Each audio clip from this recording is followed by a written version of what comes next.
Hello and welcome to episode 144 of The Imperial Truth. I'm Greg. Joining me is Mr. Howard. Hello, Howard. Hello, Greg. How are you doing? Yeah, not too bad, man. Yourself? Yeah, good, thank you. Good. Yeah, I'm still working way through plenty of things, so all good. Yeah. Excellent. Before we go anywhere, let's talk Element Games. We were just talking off air. I've just put in 2 orders recently. One was packaged up the next available day and arrived then the following day. So I got it today from putting and ordering over the weekend. It's just that reliability. I was actually talking to a friend who does some painting, and he talked to the guys. And kind of knows the guys a little bit, and to do a deal. He's essentially in his main job, he came across some clients and he saw some Warhammer and mentioned what he does, and has ended up he's going to do a painting class for them. I was Wow. Right, okay, I need some stuff quick. And I say he knows Byron, but got onto them, and next day there was loads of paints ready for a painting class. That's cool. Okay. Yeah, absolutely. And he knows them and builds relationships, but the fact that he was able to do that is, not every place can do that, and that's why I shop with Element. I think they're fantastic. There's a lot of good shops out there, but Element, getting this stuff to you really quick, even through everything that's going on. I've ordered a Kragnos. I wasn't in the early lot for that, so that was probably going to be delayed just because of production at GW, but it's cool. I've got plenty of other stuff there that's boxed, sealed Fingers up in crossed cellophane. we'll start to see that start to improve. I think we're already starting to see that improve, and there's certainly plenty of releases coming out to keep everyone entertained. Absolutely. Lots of stuff going on. Lots of stuff to spend your money on. If only there was easier ways of earning it. But there we go. Yes, Element Games. If you go through the link in the show notes or on the banner on the website or the one I put up on Twitter most weekends, then it helps support the show. And a big thank you for anyone who does that, because it allows us to play around. Fingers crossed, the sound's going to be a little bit better this episode. Don't know what happened. We were trying to set up for this episode recording, and all of a sudden my microphone just decided to kick into overdrive. So don't know what's going on. We're going to hope it's worked. Hopefully a little less, fewer plosives and stuff like that, but we shall see. But alongside them, we have Geek Shield for insurance. You can go and talk to Pete. It's an important topic to discuss, particularly, Heresy gamers tend to be that slightly older generation, not always.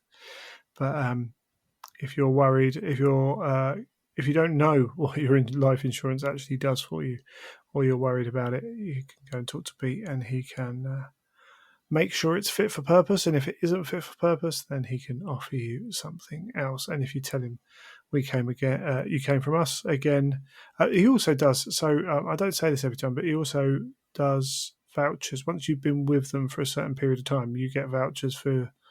I think you can choose from a number of hobby shops. So, say I'd choose Element, and every so often you'll get a voucher back once you're over the length of your thing, which is pretty cool. So, nothing to be sniffed at. But there we go. How are you doing, Howard? You been managing to hobby? Yes and no. More doing a lot of preparation for hobby. Right. As the weather has improved, obviously that takes a bit of a draw away from locking oneself away, and particularly as we start to open up. However, my main Heresy focus at the moment is on getting some terrain ready for games of Titanicus. Had a fantastic game of Magma, the defense of Magma City, recreating that seminal moment, the Death of Innocence, which was a lot of fun. It was the first time we played Titanicus in person, and were able to do so in a year and a half, something like that. So that was good fun, and I want to try and kind of build on that. My good friend Stu organised that, so I'm looking forward to taking that to the next level as well, hopefully, and playing some more games. So getting Titanicus lined up and starting to plan out all sorts of little projects. But that's the the focus at the moment. Working out, been trying to get my hands on some of the terrain boards, which are currently not available, but should I say, from Forge World. But managed to get a hold of a few of those, so that's my big hobby project for the next few weeks at least, I reckon. What about yourself? Awesome. No. So we've been Any hobby? No. not really. We moved branches in over the bank holiday weekend, which is really nice of our bosses. So that was 4 days taken out. I got a little bit of hobbying on the Monday, but worked the full day Saturday, full day Sunday, Friday night till late, and popped in on the Monday to move branches, plus a bit of time around that and stuff. Yeah, kind of took it out of us. We're all still knackered, and we've still got fair bit of work to do in our new branch, so it's been hard to kind of sit down and kind of crack anything out. Plus, within all that as well, we started a patio in the garden. Luckily, I'm not doing all the work, but I have helped out with various bits, so it's just kind of been sucking the time away. And I mean, the other thing is as well, when you do come to hobby, there's so many options that it's hard to get down. But we've got Company of Legends I'm in for the September event. So cool. I want to take my Demons of the Ruin Storm for that. So I have to get them painted. I think I'm mainly down to the small models. Did I see correctly the other day that you got some custodies on the table? Oh yes. I did play. So club's open again, which is good. We've done our third week, and a new guy called Guy was like, "Yeah, I'm nearby. Anyone play Heresy?" And I was like, "Yeah, go on then." So I got my Talons of the Emperor out against some Raven Guard, and had a game where we both tried to remember the rules because it's been a year. How do you roll dice again? What's a template? The worst. I played 40k the first game night and last night as well, or whenever it was. So 40k rules squeezing in, and some old 40k rules squeezing in, as they do. It just take a few games for it to come back to the norm. But yeah, it was good to just a couple of 1,000 points of Custodians versus Raven Guard, which was one of those games where I crushed him in the end, but I stole the turn on a 5-up with my Warlord trait.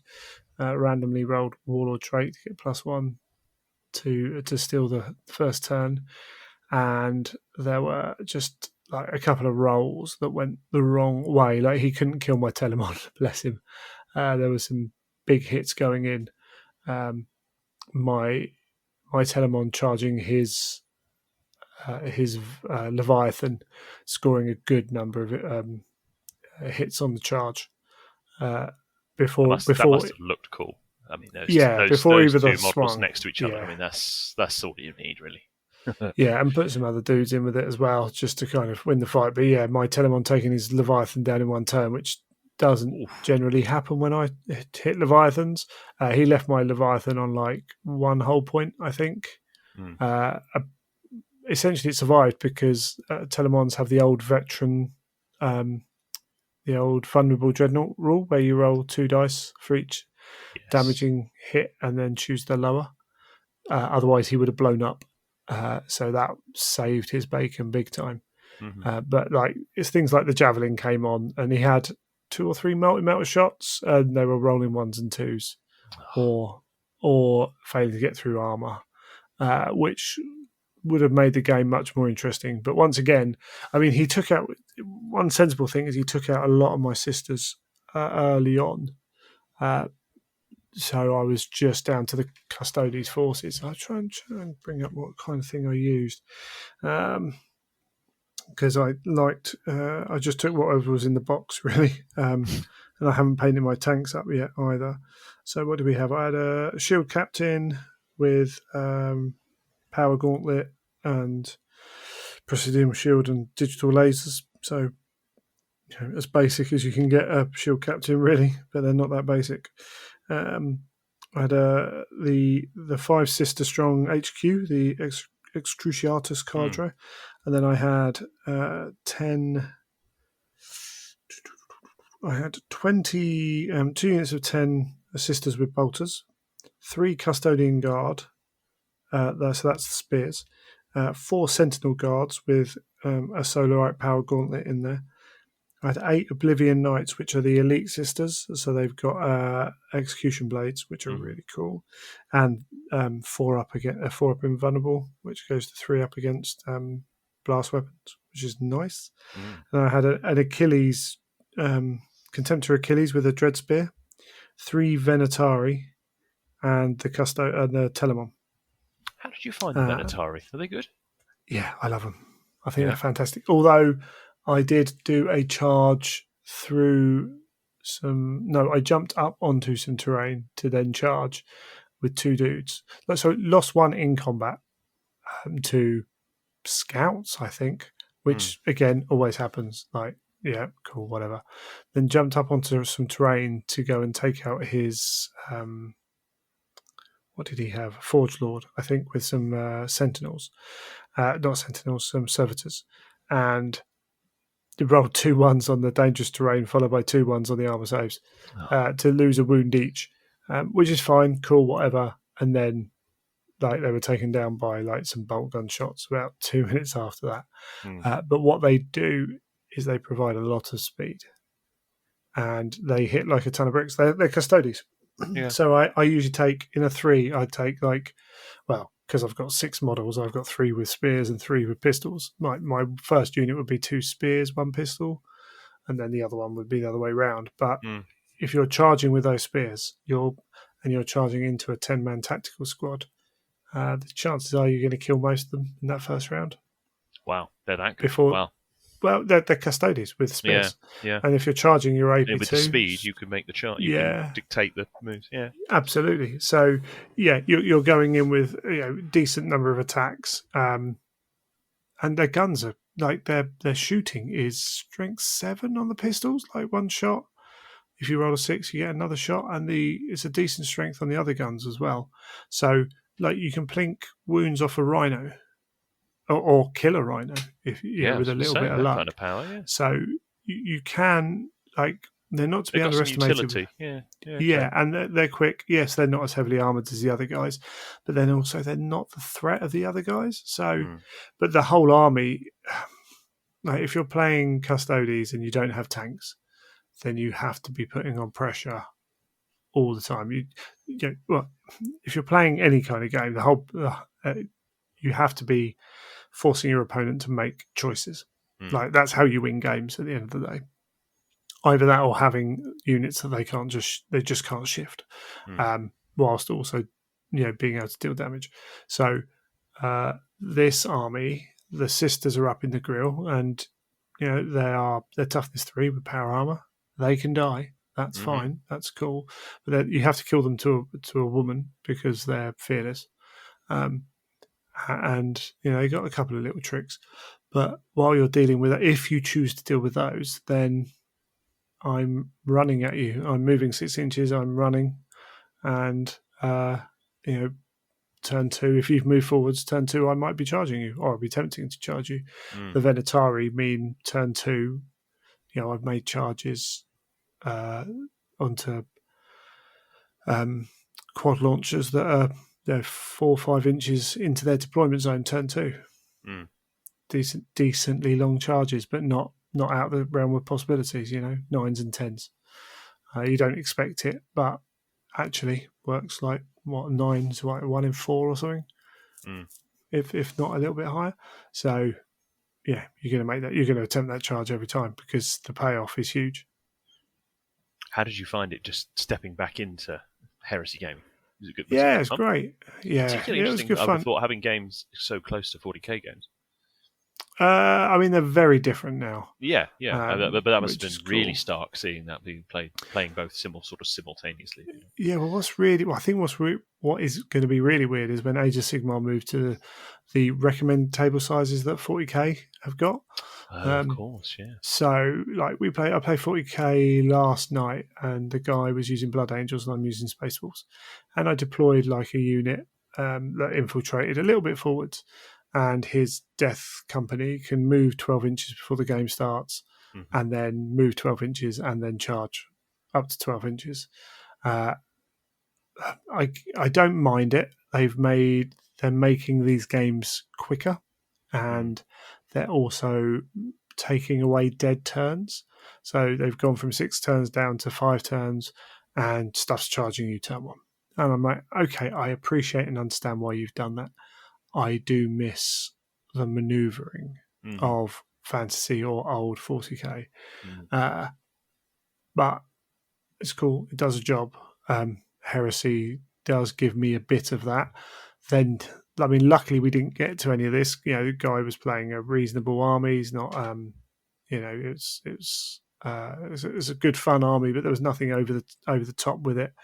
I'm just glad we didn't get bogged down on this sergeant's at the front of this unit, or that kind of thing.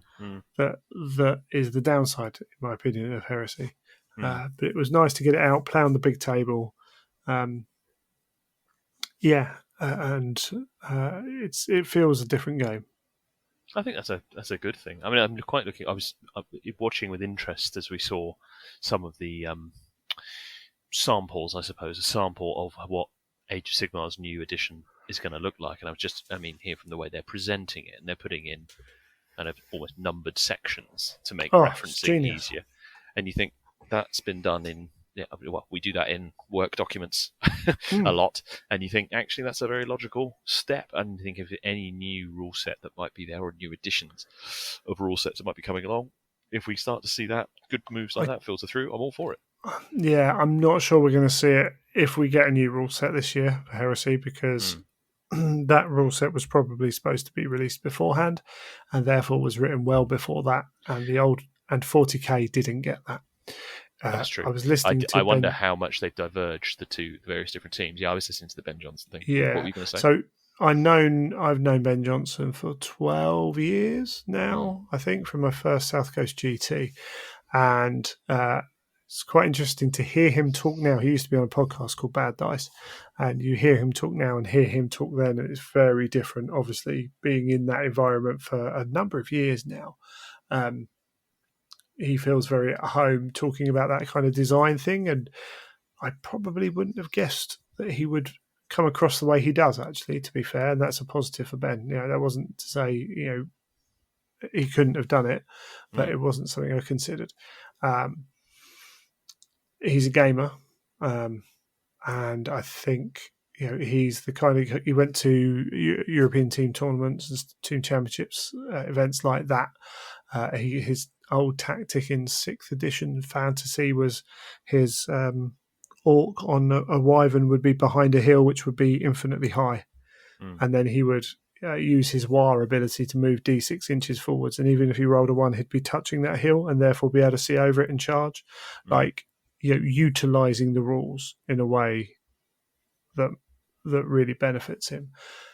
But also, I think when they went to the ETC, I remember the England team talking about how their mind was blown with just the interpretation of the rules, not in a bad way, in things like technically in 6th edition, maybe 7th edition, you could use 2 eagles in front of a large unit and it would be unable to charge either of them because of the way you set them up. Right. Okay. Right. Which was, you had to read 2 or 3 different parts of the rules to understand that.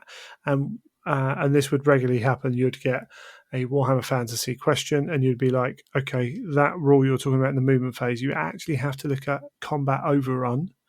And then you also then have to look back at this page and then look at the movement page to get an understanding of it, which, is cool, whatever.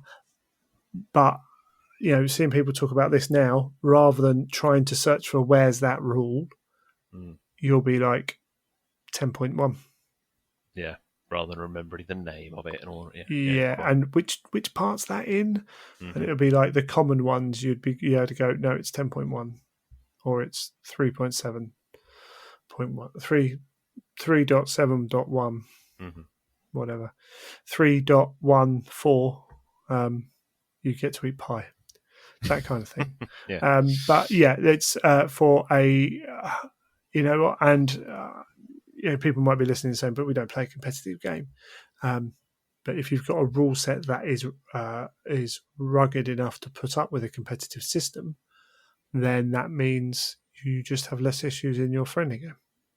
Yeah, and in theory, should hopefully be clearer along with it. Yeah. That's kind of what that the competitive system kind of requires, or at least it desires clarity.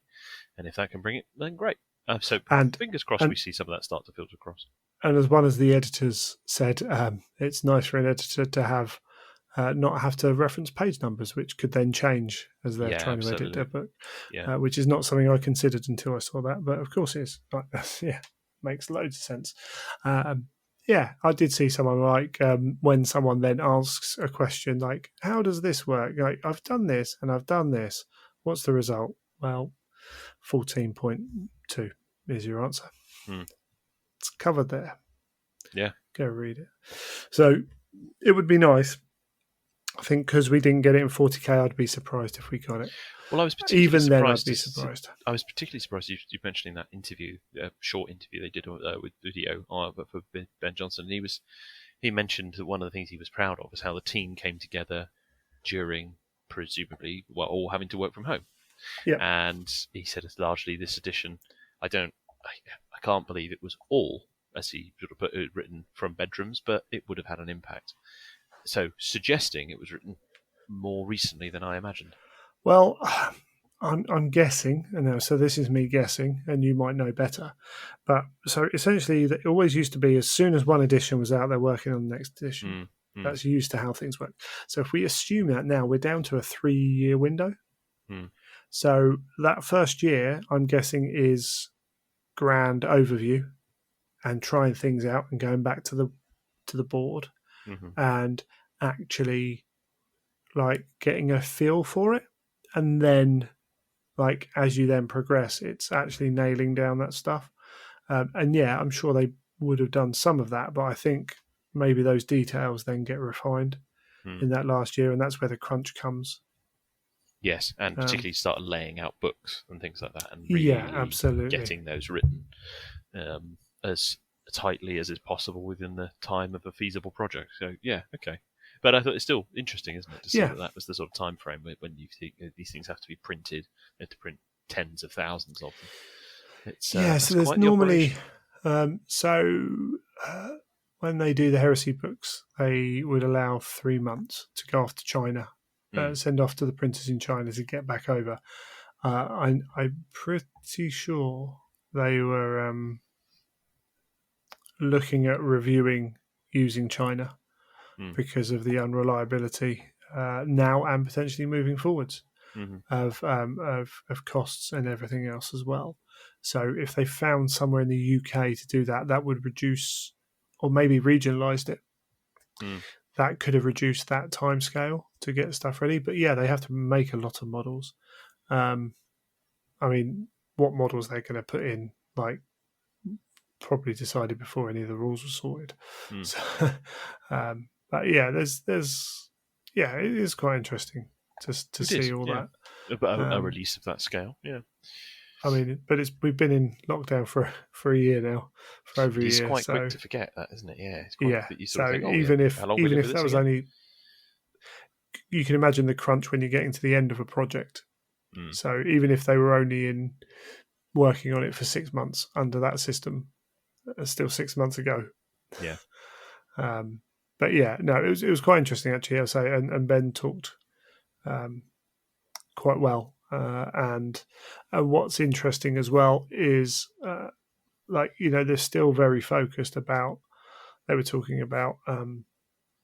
So the overviews were. I don't want to talk about Age of Sigmar too much, but like monsters need to be monsters, heroes need to do more stuff, and we want to rework the rule book. So like when they take those 3 things out of it, like. Monsters, okay, so games wise, they want the monsters to probably be more effective because monsters haven't been that effective. However, monsters need to be more monstrous. So it's always driven from that, well, why is this thing not doing what it should do? It's a huge hulking thing. Turns out that most monsters are going to do some form of damage when they charge stuff. cool.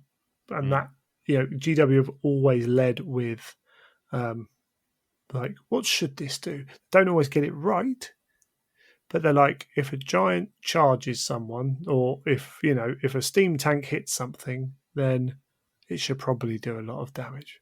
Mm. Okay, cool. Or if this psychic power goes off, what kind of description do we want? Okay, cool. We'll make it do whatever. Um, but It yeah, does, it yeah, it does was make. It's just interesting. interesting to watch these things, isn't it? To see how certain Yes. trends might filter their way through to Well, that's the the other thing as the well. game we're focusing on. Um, and that's the interesting one. We without the events, we really don't know like how specialist or the other divisions are set up. Because again, what really is specialist games? Like, as far as I understood it, Forge World is essentially Forge World comes under specialist games. But when we talk about specialist, do we only talk about Blood Bowl and Titanicus and that? Does Heresy, does Lord of the Rings come under that, and whatever? And how much talk is there going either Indeed. way? It's not clear No, from the I'm not even outside sure looking what in. specialist games is anymore. I mean, I know. I mean, I'm looking straight away on the website. Box games is the thing. Mm. Specialist games isn't. And like you say, how does Middle Earth fit into that? And this is the problem just with terminology. The fact they've got a site called Forge World, which they're probably not going to change the name of it, people still ask the questions, is this Forge World? Well, Forge World Yeah. is specialist games now. Like, that's kind of known. But, what does that mean? So you might as well just keep calling it Forge World. But yeah, the whole box games thing as well, because again, there's that crossover of wanting to sell stuff via GW. So yeah, it's a curious one. But yes, anyway, I did play some Heresy, which was really good. So I need to tell, because we don't have many Heresy players at our club, I do need to inform one of the other guys who comes down irregularly that we have a person willing to play. There was someone else talking about potentially playing as well. We'll see. Keep putting models I out. believe there's a heresy, either a heresy campaign or a heresy slow grow being planned for the London Wargaming Guild as well, which Oh, obviously right, has that's many, cool. many members. So I know there's the heresy group there, which is quite active anyway, is thinking of doing a specific event. I know that's on the horizon. I think a lot of game systems that have got an active community within clubs are all obviously talking about having something to mark the return to gaming. But good to see Heresy being represented amongst that as well. Yeah, absolutely. And yeah, I mean, it's one of those things. A game only dies when people stop playing it. Like, it might be harder to get into and everything else, but the game only dies when people stop representing. Mm-hmm. Mm-hmm. And again, we saw what was interesting was around the preview weekend for Warhammer Fest, we didn't get any Heresy content. I'm not that surprised. There was a sliver of hope that we would get some. We did get the Praetors. We'll talk about that in a second. But then people were like, "Well, why weren't they shown off on the Warhammer Fest?" And it's like, because okay, again, rightly or wrongly, they're going to show us Praetors this month, so they're not going to move them from the Legion Dispatch, which they've just set up, into the Warhammer Fest article. So it wouldn't have been them to show us something in Warhammer Fest. It would have to have been something different than from what they're going to show us in Legion Dispatch things, and then it has to again have to be released within that 3-month-ish period. Bearing in mind that we're probably looking at June and a 2-week order period for Age of Sigmar. That's half of June gone. And they might eat into other parts of that. We've got chapter approved for 40k. We've got, what else did they show off? They showed off the library, the Thousand Suns Grey Knights box for 40k. I think that's Which a might ways be off. That might be a little bit later, to be fair. With 2 codexes in it, well, 2 codexes around it or coming with it. I think that's a way off, that one. But there was plenty of other stuff being showed off, and other I can't even remember what specialist game stuff was shown off now. Aeronautica. Oh yes, that's right. Yeah. Oh yeah, actually, yeah, Aeronautica with some interesting choices of Space Marine flyers, I thought. Yes. So we essentially got Heresy era flyers. Exactly. Uh, what we get, we've got the Xiphon. Trying to remember Storm now. Eagle Storm Eagle. That's right. and Thunderhawk. And Thunderhawk. And again, people are like starting to get overly excited about that. Why haven't they made the 40k flyers? Well, because most of the 40k flyers aren't really flyers per se. They're not. They're not aircraft in the same way that a Lightning is. Hmm. They're more support, like close support kind of things, like your can't remember what they call them now, storm talons and stuff like that. Yeah, Um, they're sort of little hovering yeah, gunships. They're the equivalent of a almost like a helicopter gunship yeah, relative they're to a even smaller strike than a fighter. Valkyrie, really. Yeah. And so we might get them in Aeronautica, but when you kind of think of it that way, you're comparable to a Lightning as a Xiphon, Hmm. roughly. Yes, it is. It's an interceptor. Yeah, Yeah, absolutely. It needs to be that. yeah. So when you're looking then at having Marauders, well, yeah, Storm Eagles and things like that, Thunderhawks, were probably the most sensible options. I do wonder if there's a little bit of, I wonder if the AT guys will buy these as well. Well, it Which, sets it up rather well because I think if they were to return to small scale gaming, an extended version of small scale gaming, and I'm not saying that that's a case of let's introduce infantry or something into Titanicus because I don't think that would work at all. oh I think god no, those are I don't obviously even think ideal. tanks should be in. No, I think you can make them work, but I mean I know people have got an argument that knights shouldn't be. There's not Titanicus, but it could work, but it's not about that primarily. They're only ever going to be quirks or supporting elements in some form or another. If you did a game though, is you suddenly start to get quite a lot of models that all work together that would contribute to a range that would all work together rather neatly.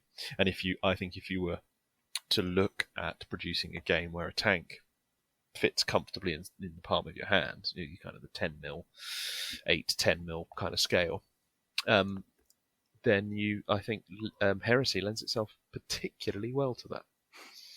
Yeah, absolutely. And they know there's a love for Heresy stuff. They know there's an audience there. So yeah, and even if they don't, like they have to make, so they have to make a decision on what flyers they're going to use. Well, if we make these, if down the line they might not even be Exactly. planning it, if down the line we choose to do this, then we're sorted. Mm. So it all makes sense. Because we had Underworlds and Necromunda as well, didn't we? That's cool. Yes, but is the only other thing we did get from that is the the Black Library Day. I'm still not sure that leading with figures on the Black Library. I think that would have been a really nice end piece, but then I think they probably wanted to keep all the Gaunt's Ghost stuff together. Yeah, I think so. But there's some lovely Gaunt's And Ghost they models. often lead with their biggest item, don't they? But I agree with you. There's a certain showmanship could be there, but it's particularly on a day devoted to the stories themselves. But whatever, It'll be interesting if they, point. if they make more, if they expand out the ghosts, they could make really nice different units Oh yeah, for use. So if you could, if you could get a few, Larkin and maybe I don't know, I can't remember her name. They could produce. I mean, if the equivalent of releasing one of those Necromunda gang boxes, you think of the number of options and style they could do with those. They could do I use the term generic cautiously, but they could have a generic ghost set. I mean, people would be buying them. But even if they released, like next year, they released a 6-piece ghost set led by Hark and with other named characters in, like you can build up units that way as well. I think they're lovely, but we just had to mention that because they are super cool, and loads of other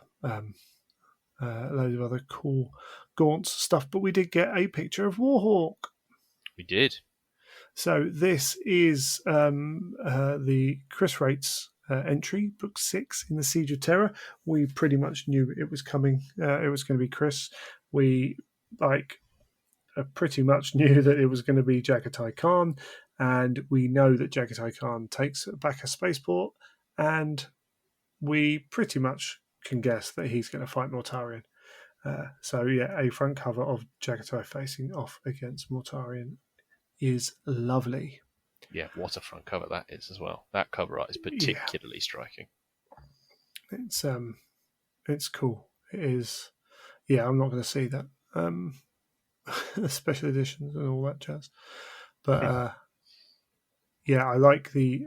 What was quite interesting was everyone like, oh, there's a lot redder than those white scars. And then again, and this is where we talked earlier actually about other people's when we're painting models, like the ease of which we find ourselves sometimes accidentally kind of suggesting that you can only do them one way, like the law. Well, these guys, a lot of people want to do these guys now because they've been represented and are official in bunny ears in the law, where there was nothing stopping you for doing this beforehand. It still fit very neatly into Heresy. It was cool. You can, I mean, Heresy in particular lends itself to that experimental, or perhaps because of the variety that existed, because of the pure numbers of the thing, you can get away with a great deal. Great. Yes, but like you say, it still requires a certain creative boldness because it just you can do whatever you want. Who cares? You can absolutely you can do whatever you want. I think I'm just contrary.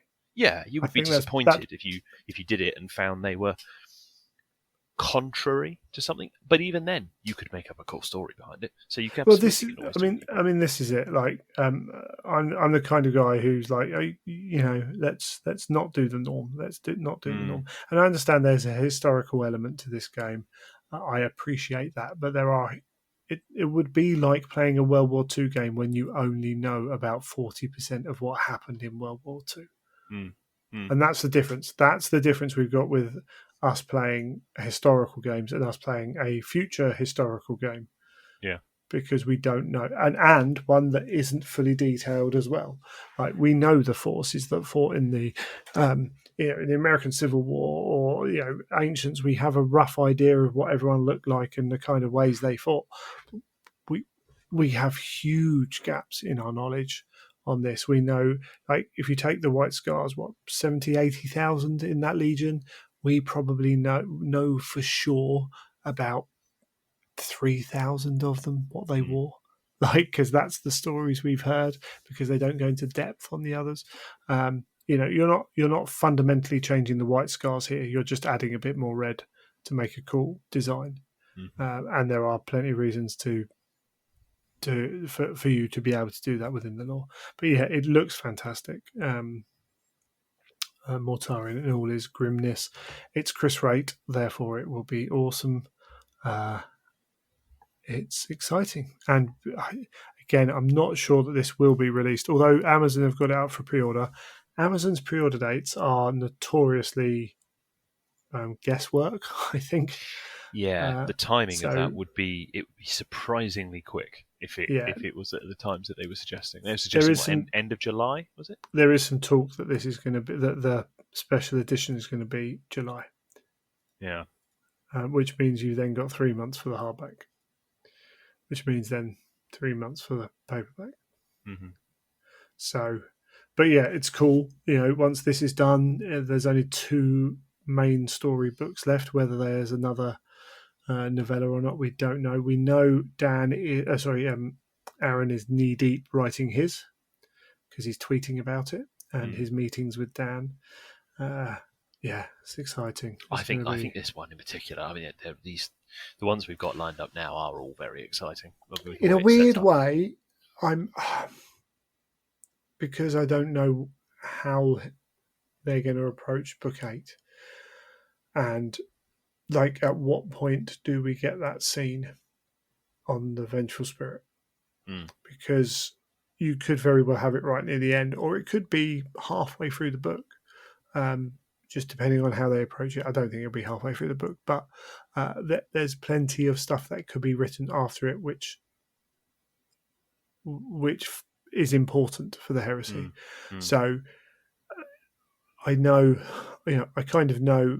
I love this story. I love the story of the Khan on Terra. I've got my Horus Heresy board game up there from Fantasy Flight Games, and I was always like, "Yep, the Khan's going to do his bit on Terra," you and have to, that's don't you? cool. And then Book 7, again, where do they start? Book 8. So Book 7, we're probably going to get Sanguinius Carbanda Fight 2.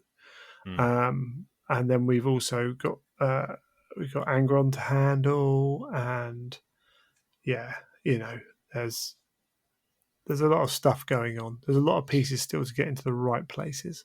I remember at one of the weekenders, someone asked the question in one of the seminars, sort of at what point is the cutoff, if you like, or what do you? And there was a very well phrased, very considered answer, which I'm going to crudely boil down to what the answer was: the heresy ends at the point the emperor was interred on the golden throne.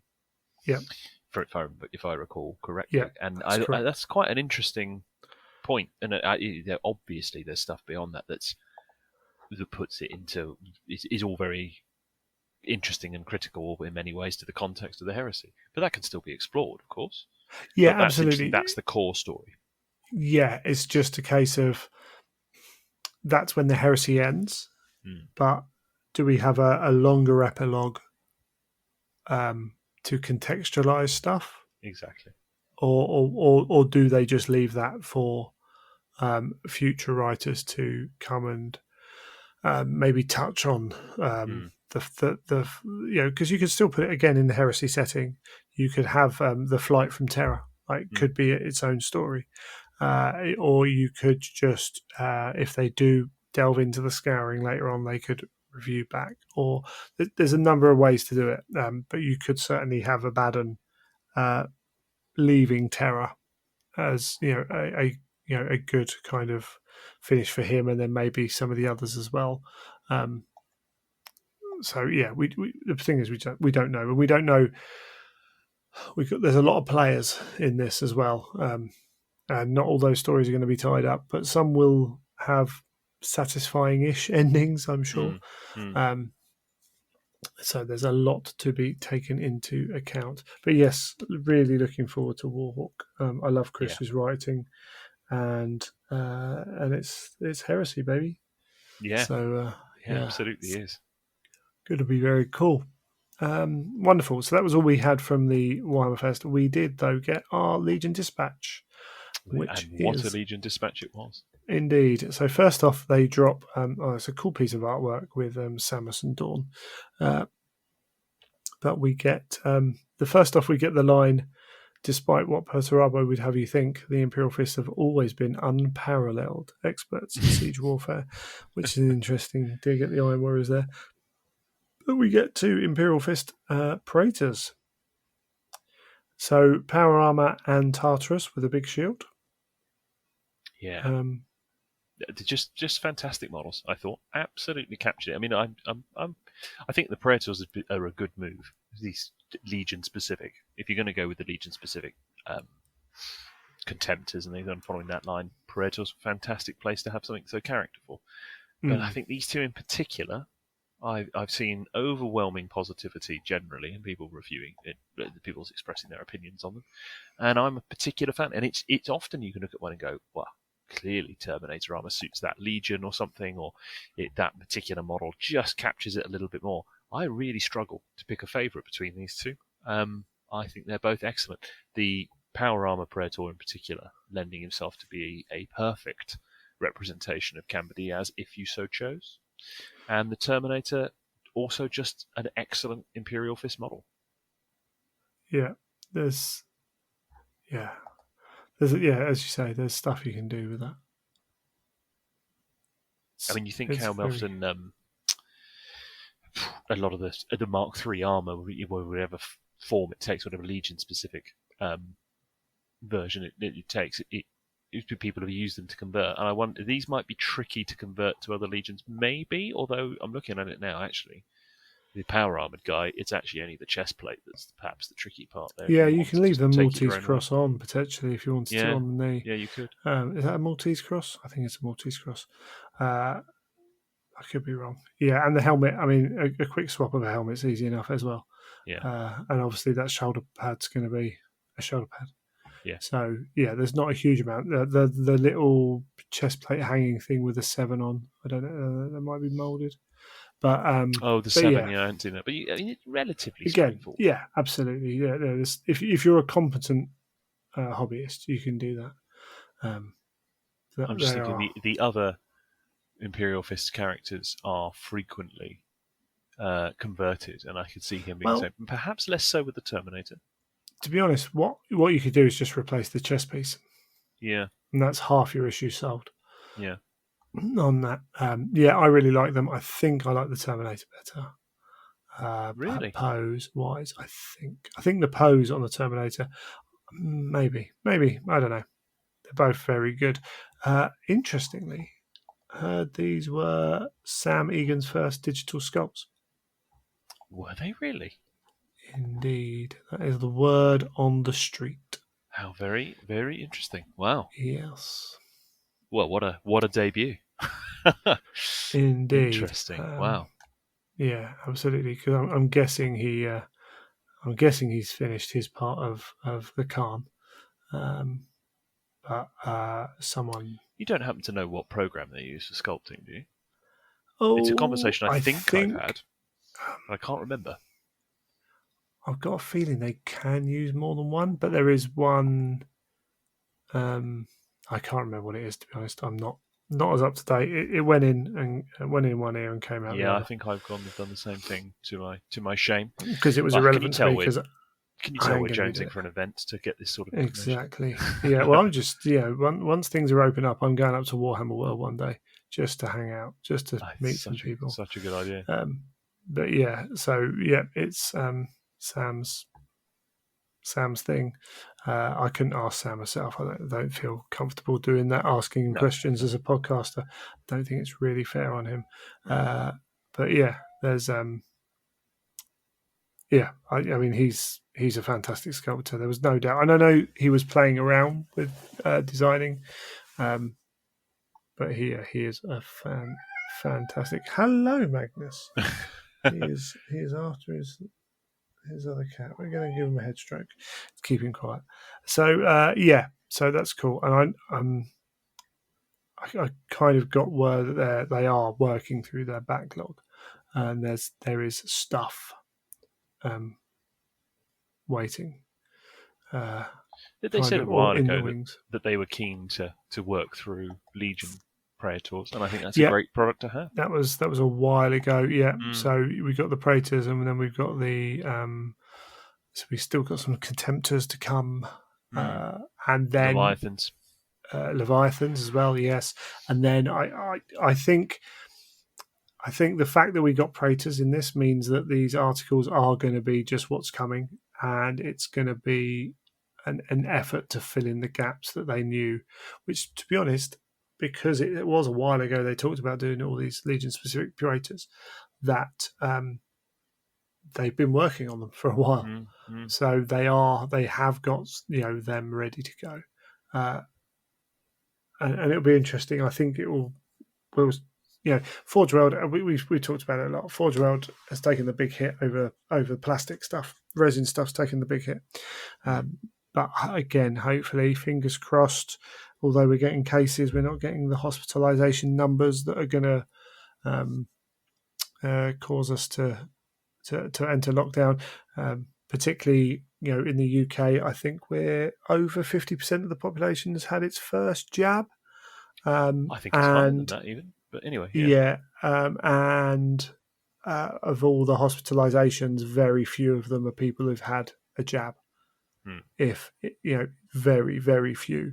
So that seems to suggest that we'll be then walking towards some kind of opening. And I know other places aren't doing that, but I would just say go and get your jab. If you don't want to, don't email me. That's fine. But it seems to be doing well. but yeah, so we can get on with a faster making because they're still struggling with plastics. They're still like the backlogs we've had have just been constant.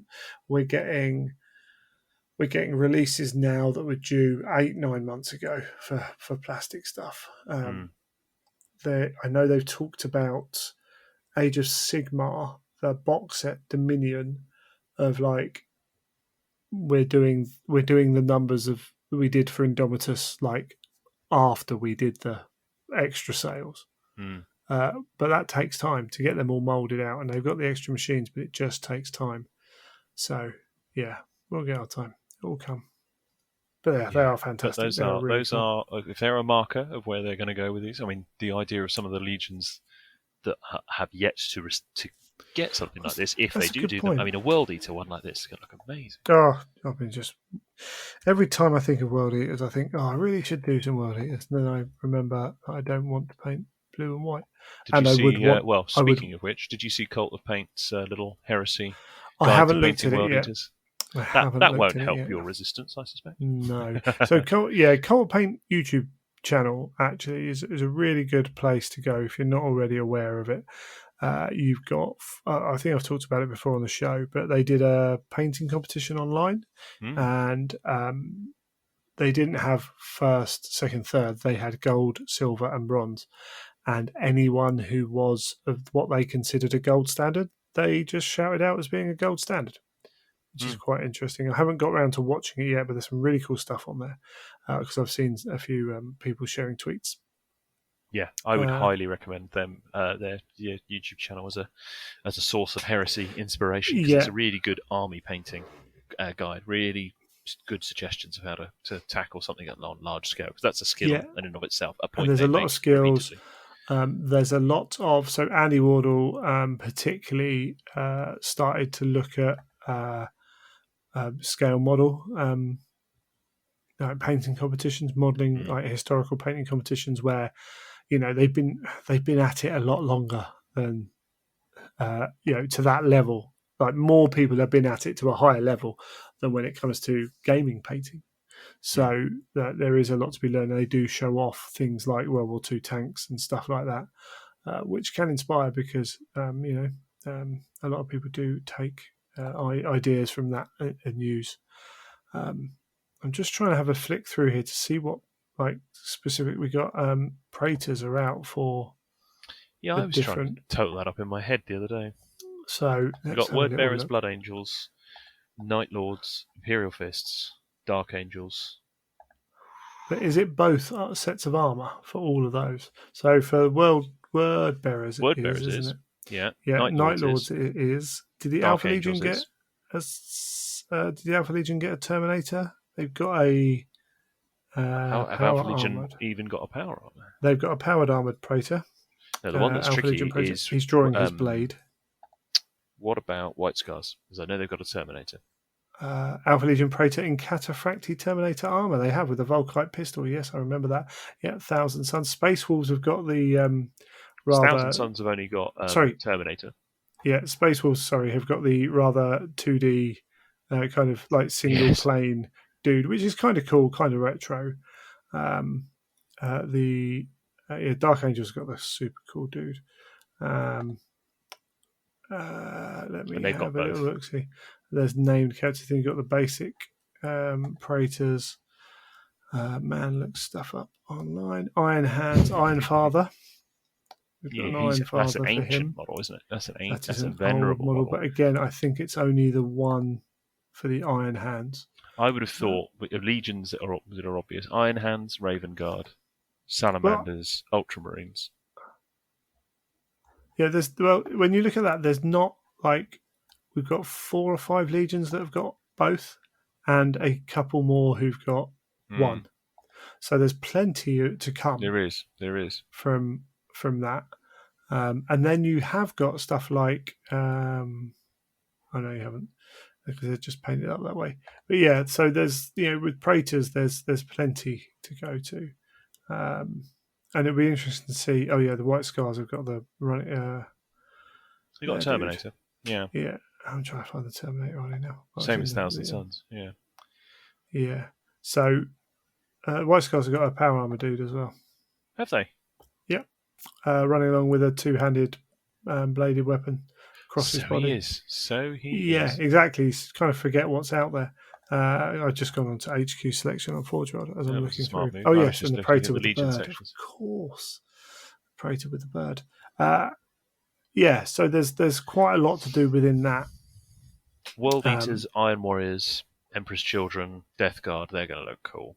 Those would be, any one of those would be quite good fun to Oh yeah, get there. I mean they're all going to look cool. Sons of Horus, like Yeah. yeah. There's plenty of really cool stuff to look forward to in that. What might be interesting then is where they go, if they expand the HQ ranges out. I don't know if they would for because like so many people have a Praetor that you can do that, but I would love it if they did some of the other HQ choices What, in Legion that specific? style. No, yeah, as Legion specifics, I don't think they would do it because you've got like a couple of you've got a Vigilator and you've got a Champion, Yeah. and you've got a I couple of I just dudes. I don't see them putting the No, resource into that. I don't think you. Yeah, it's a it would shame though almost be because I too think niche. yeah, but what you could do, so you could pick specific ones for specific Yeah, legions. yeah. So like an Emperor's Children champion, a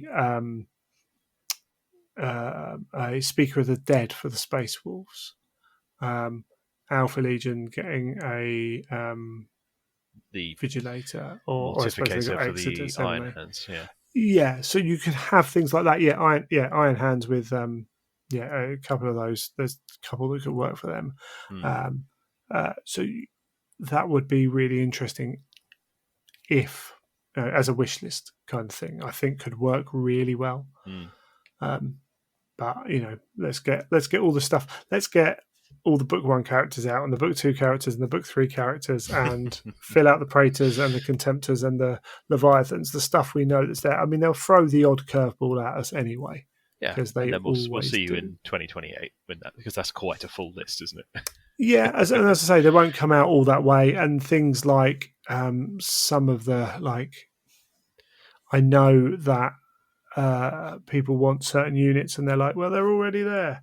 But Sol Tarvitz was the most the reason Sol Tarvitz didn't get any promotions was because he was run of the mill in a legion that doesn't approve of run of the mill, and so he of all the characters he could really be represented just by Legion Praetor, Mm. but he still got a model.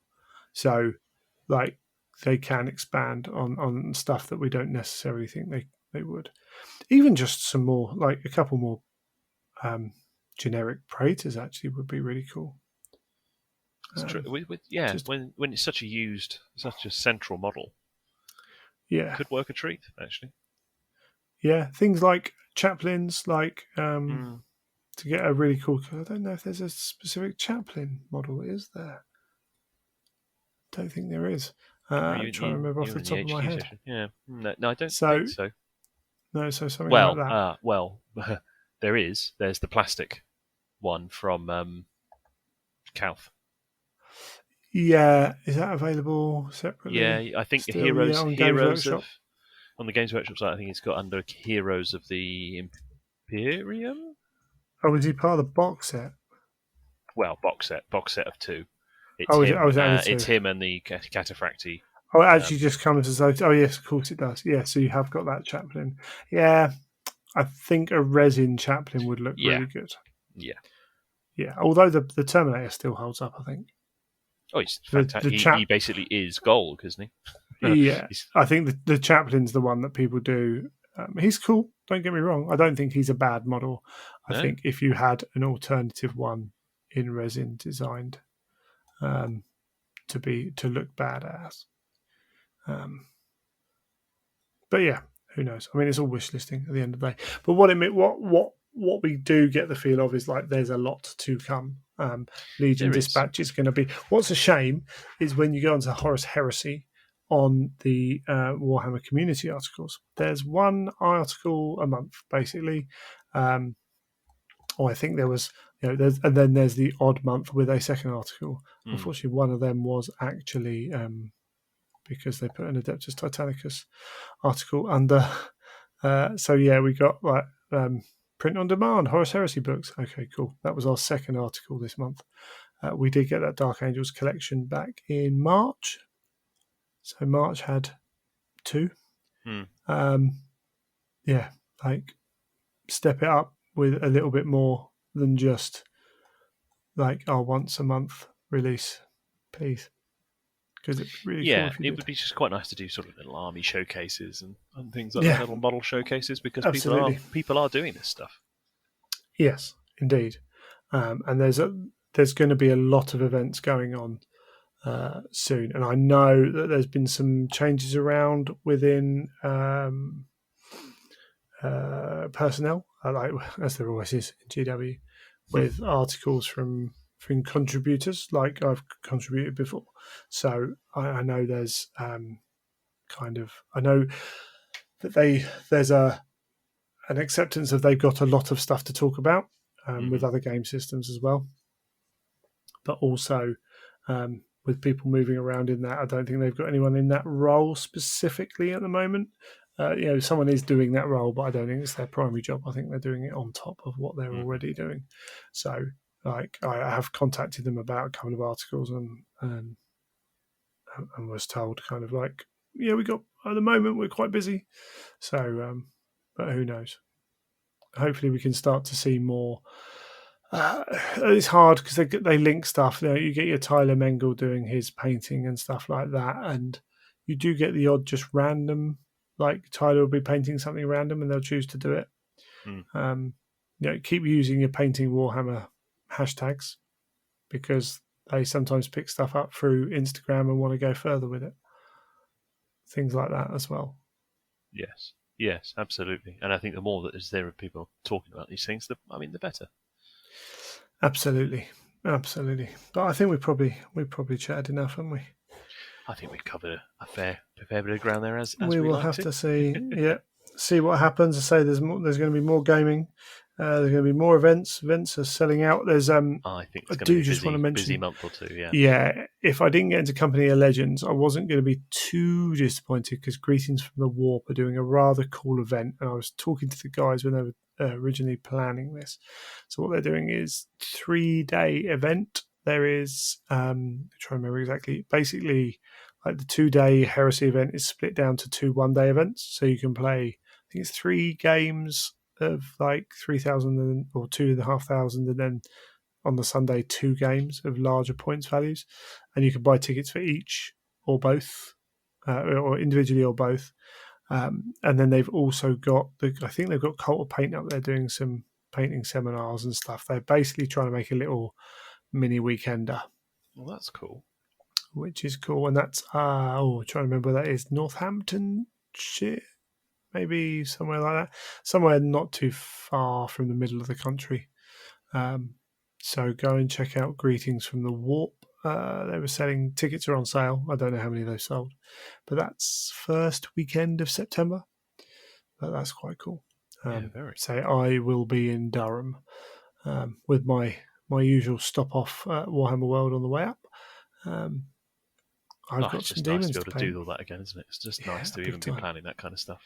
Big time. I need to get some No More Nails and a sheet of metal to put in the bottom of our hobby box because these are going to need some serious magnetizing. So these big ones. I need to paint some blood letters. But hey, it's a target. It's a target to pay for. Absolutely. It's all good. Wonderful stuff. Well, thank you for joining me, Howard. A pleasure as always. Looking forward to speaking again soon. Yeah, I'll speak to you soon, man. Cheers, buddy. Bye-bye. What's a Geek Shield? Is it like a Breacher Shield? Not exactly. Geek Shield is an insurance service giving you hobby rewards along the way. We appreciate that life insurance is a bore, so we wanted to make things a little more exciting with rewards that matter to you. Cool, right? Okay, so why life insurance? I have feel no pain. Isn't that enough? Very different thing. Life insurance can be used to settle off your mortgage, help with raising your children, or cover your funeral costs. It's never going to save you, but it will save your loved ones from financial disaster. Here's what some of our customers have to say. Pete really will give his all to try and find a better policy for cheaper and give you vouchers. Why would you not do it? It's great to know I have security for my family. Of that, I am certain.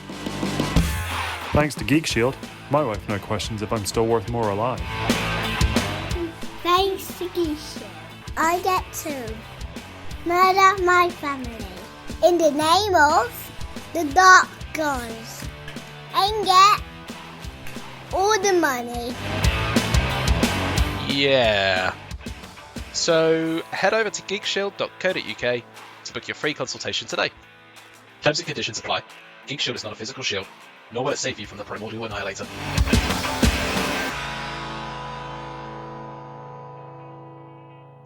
Okie dokie, we've had to change what we're doing with the show. Sometimes breaks in recording and getting stuff out on time can be fortuitous. This means we get to look at this roughly as it's happened. We're going to push back what I was going to do, and we're going to carry on talking about news stuff. Well, some of what we did was news beforehand. So, this is obviously a late episode. Allows us to talk about, should we get Legion Dispatch done first as the coolest thing that happened to us until possibly the other coolest thing. The coolest thing until it perhaps wasn't, but it's still cool nonetheless. Indeed. So we've had Malagus the Twisted and the Imperial Fist Praetors, and now we've got Argel Tal's model. Yes, we have. And wow, what a model it is. Yeah. Yeah, fantastic. First off, let's talk about the article. What did you think of the actual article? I think I texted 2 or 3 people at the time just to say, oh look, this thing's out. People were saying, oh cool, have you seen this? Yeah. I think the tone of it was I particularly enjoyed it. I thought there was a certain sass in it. Whoever wrote that clearly loved it. Clearly loved writing that article and was like, yeah, I'm going to have some fun with this. And I'm slightly surprised that they went with that. But even the other similar articles that you get for some of the other box games that you see which are similar to this, where they're sort of on a monthly update cycle, that sort of thing, they're rarely as free in the way that this was. And I didn't mind that at all. I thought I really quite enjoyed that, actually, the way they rolled that out. There's quite a juxtaposition to the way some people view their heresy as well. Yes. It was all very tongue-in-cheek, nothing serious in that at all, but just letting the model speak for itself. What's really interesting, though, because I had someone else, I can't remember if it was you or someone else, talking about the tone of the article. And I said the one thing it did, so people on Twitter that I wouldn't normally associate with talking about heresy, not because they don't necessarily like it, but it's just not their bag, like their main thing, were talking about the tone of the article. So, playing the game, they might read the books, things like that. They were talking about the tone of the article and how well it was written, which actually all that did was make more people aware of the article, want to read about it. That's interesting. That is, because it hadn't occurred to me that it would be noticed in that way. I didn't see that, people discussing that, but that's interesting that people are talking about it for that alone. Because now we're talking about it aloud, actually. It's a good point. It actually stands out. I can't think of any other article they've tended to write in this kind of tone. There have been like 1 or 2 jokes in an article is something. This as a whole piece being so quite so, as I say, tongue in cheek. I know plenty of people in the Age of Sigmar circuit who will talk to me about the books, the heresy books. They're reading the books. They love them. They don't necessarily have an interest or haven't had an interest in playing the game. The model itself can interest people, but also just that wider knowledge, that wider, like, it all helps, doesn't it? Why should I play this game? Oh, it seems fun. Like I've seen people talk about heresy and it didn't seem fun, which is another comment that happens a fair amount, and we'll get onto in a little bit, I'm sure. So I think the article actually helped in this instance.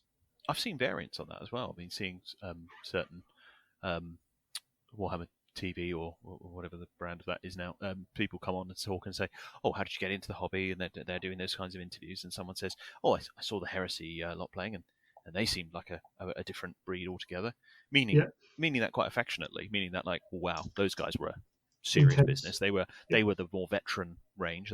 They take the all of it up to another level, but with that great, while that was said affectionately, it still put it on a bit of a another plane, a pedestal, some might say, if you wanted to put it negatively.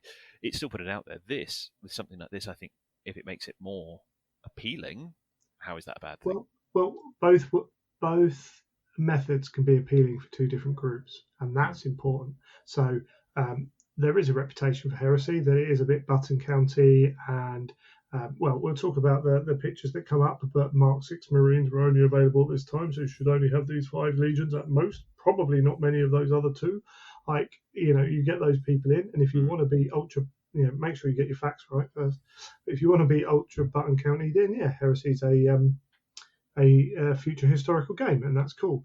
However, it doesn't mean it also can't just be this super fun game with the first Chaos Chosen model. Like it's why just a can't it be really both? nice. It's a really nice moment where a couple of things have come together there, because they've taken a bit of. I think they've taken a bit of a chance with that kind of article, because that could have rubbed people up the wrong way, but they've got it right. I think, in my opinion, but they've taken that, and that's happened to have coincided with a particularly striking model, one that I think means a lot to a lot of people who love The model backs. Background and Well, I similar. think so. Yeah, definitely the model backs it up, and that is a huge bonus. I The think character backs it up in addition to the model. I think the model backs it up.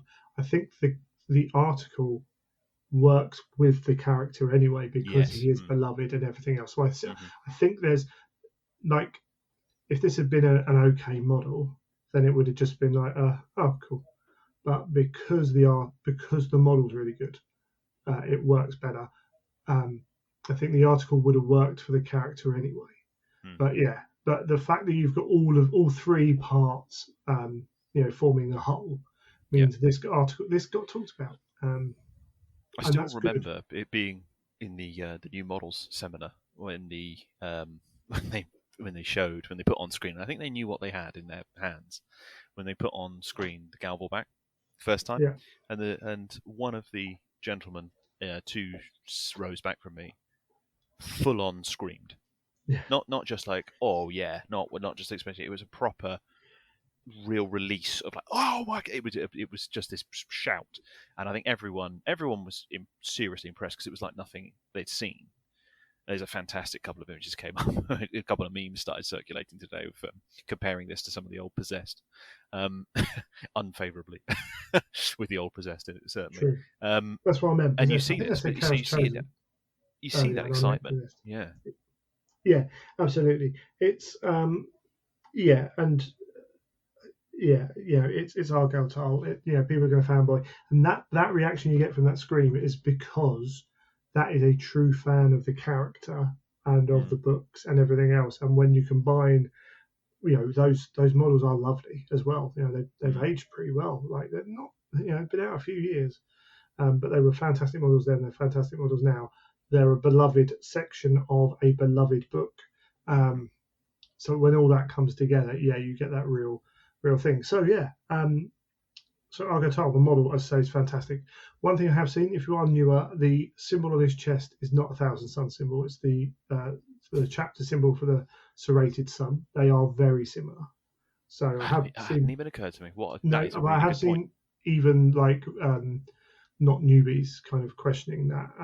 It's one of those things. If you hadn't actually specifically looked at the models for some of the word bearers, you might not have seen that symbol as much if you haven't seen the artwork, just read the books. You wouldn't necessarily know that the word bearers in particular have such a strong identity for their individual chapters, unlike most of the other legions. Yeah, exactly. So all that plays a part in that. The model itself, I think it's fantastic. I think it's menacing. It's it's a classic kind of pose. I don't mind a cheesy pose, frankly. I quite some clever parts to that pose. The slight tilt of the head, there's, as you say, there's a menace to it that it works a treat. I think in that the only bit that's particularly the posing and the framing of the model, I think, is excellent, and of the figure itself. The bit I'm not particularly sold on is the wings.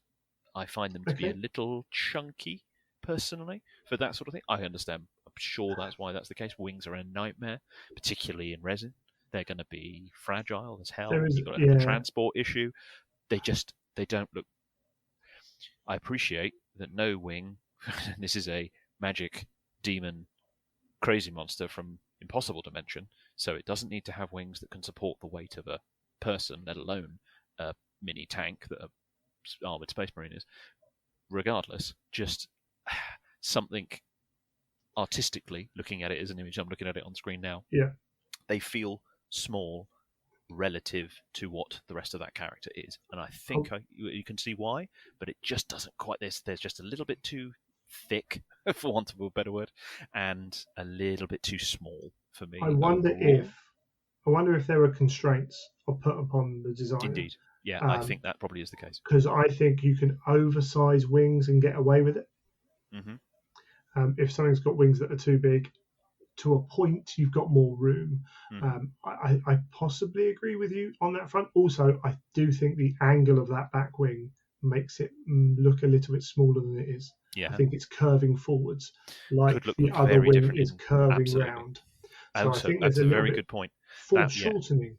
Indeed, be yeah, the there term. could be a curve there that I'm not seeing. Seeing these things in 3D totally changes them, so I agree completely. Absolutely. But So, based on that 2D at the moment right now, that's the only criticism. And I only say that because the rest of the silhouette. I mean, you can almost just, airbrush out the wings in your eye. Put a Galvor backpack on that guy. Still incredible. I know Champion, Argotal has wings, etc. Or you could put alternate wings on there or whatever. Even so, that character is the silhouette of the figure is fantastic. Just the wings didn't sit quite right to me. Yeah, and so this, I think it's fantastic. The claws are menacing. The fact that the armor really has cracked and it's just part of him, and the hooves coming through are all beautiful. He does have wings. I did see some comments about what he looks like in the books. The helmet not being right. You might be right. I can't remember the details on his helmet, to be fair. But I kind of don't care. Like, a bit of artistic license is needed, and I think it looks good. And if you want to change the head, cool, crack on. What's interesting is that almost immediately started seeing, where's his two swords? Where's the Custodes spear? And I was like, my first thought was, well, Custodes spear, what are you talking about? That wasn't his. Like, he used it once. But Custodes spears are gene linked to their, the person they're given to and all that. But also, they're just not a weapon that really would fit with the leader of the Galvor back. Once you get past that, even the swords, which were, I feel, are more iconic for Argotal. Look at his claws. This boy don't need no swords. Like, once you've gone so far, I think it would be awkward. It would be awkward if he did. Yes. I think it would be an awkward, sort of, again, composition, having something with talons like that holding a sword. Also, if you're going to do the body like that, I just don't think the swords would fit on either. Yeah, but the fact is, however you look at this, right, you can't make a model that represents Argotal at every point of his life. It's impossible. So you have to pick a moment, you have to pick a time, and again, you have to have artistic license within that to mix maybe 2 or 3 times, but you can only take so much from each. Like, you can't put it all in. It just will not work. And if you're going to pick one, this is the one you would pick to have as a model made by professional sculptors, rather than one that you could make out of a Custodes spear. Is a Custodes spear is a Custodes within reason. Is a there's also a fair few of those. Yeah, the Custodes spear, I'm just like, that was a 20-second thing as far as I'm concerned. He used that because of who he's fighting. The swords I can understand as a signature weapon. I think we get too hung up on signature weapons a little bit in the Heresy, because they've got access to whole armories and stuff, and but why would essentially this guy is half demon now? Why would he ever need swords? Like, he just wouldn't need them. Look at those muscles. Look at his shoulder. He's been working out. But I'm not bothered with the fact he hasn't got swords. And you know what? If you want swords on him, put a couple of swords on him. Great, cool, crack on. I don't think it will work that well. It'd have to be very specific swords, wouldn't it? It would be very well designed swords for that to work. He only just fits on not that base, look jarring, but Yeah, he only just fits on that base. He's very. That's quite interesting. What do you reckon that is? 40 mil? Yeah, I'm trying to remember what Galvor back are on. I haven't got my. Well, he may, of course, be in a slightly bigger one. To be Yeah, he a could be. more central figure. It could even be a 50. But the fact he's that big means I wonder if they fit him onto the same base. Might be a 50, actually, looking at the size of a sadly dismembered or bisected ultramarine there. You could get 2 of them on that base, no trouble.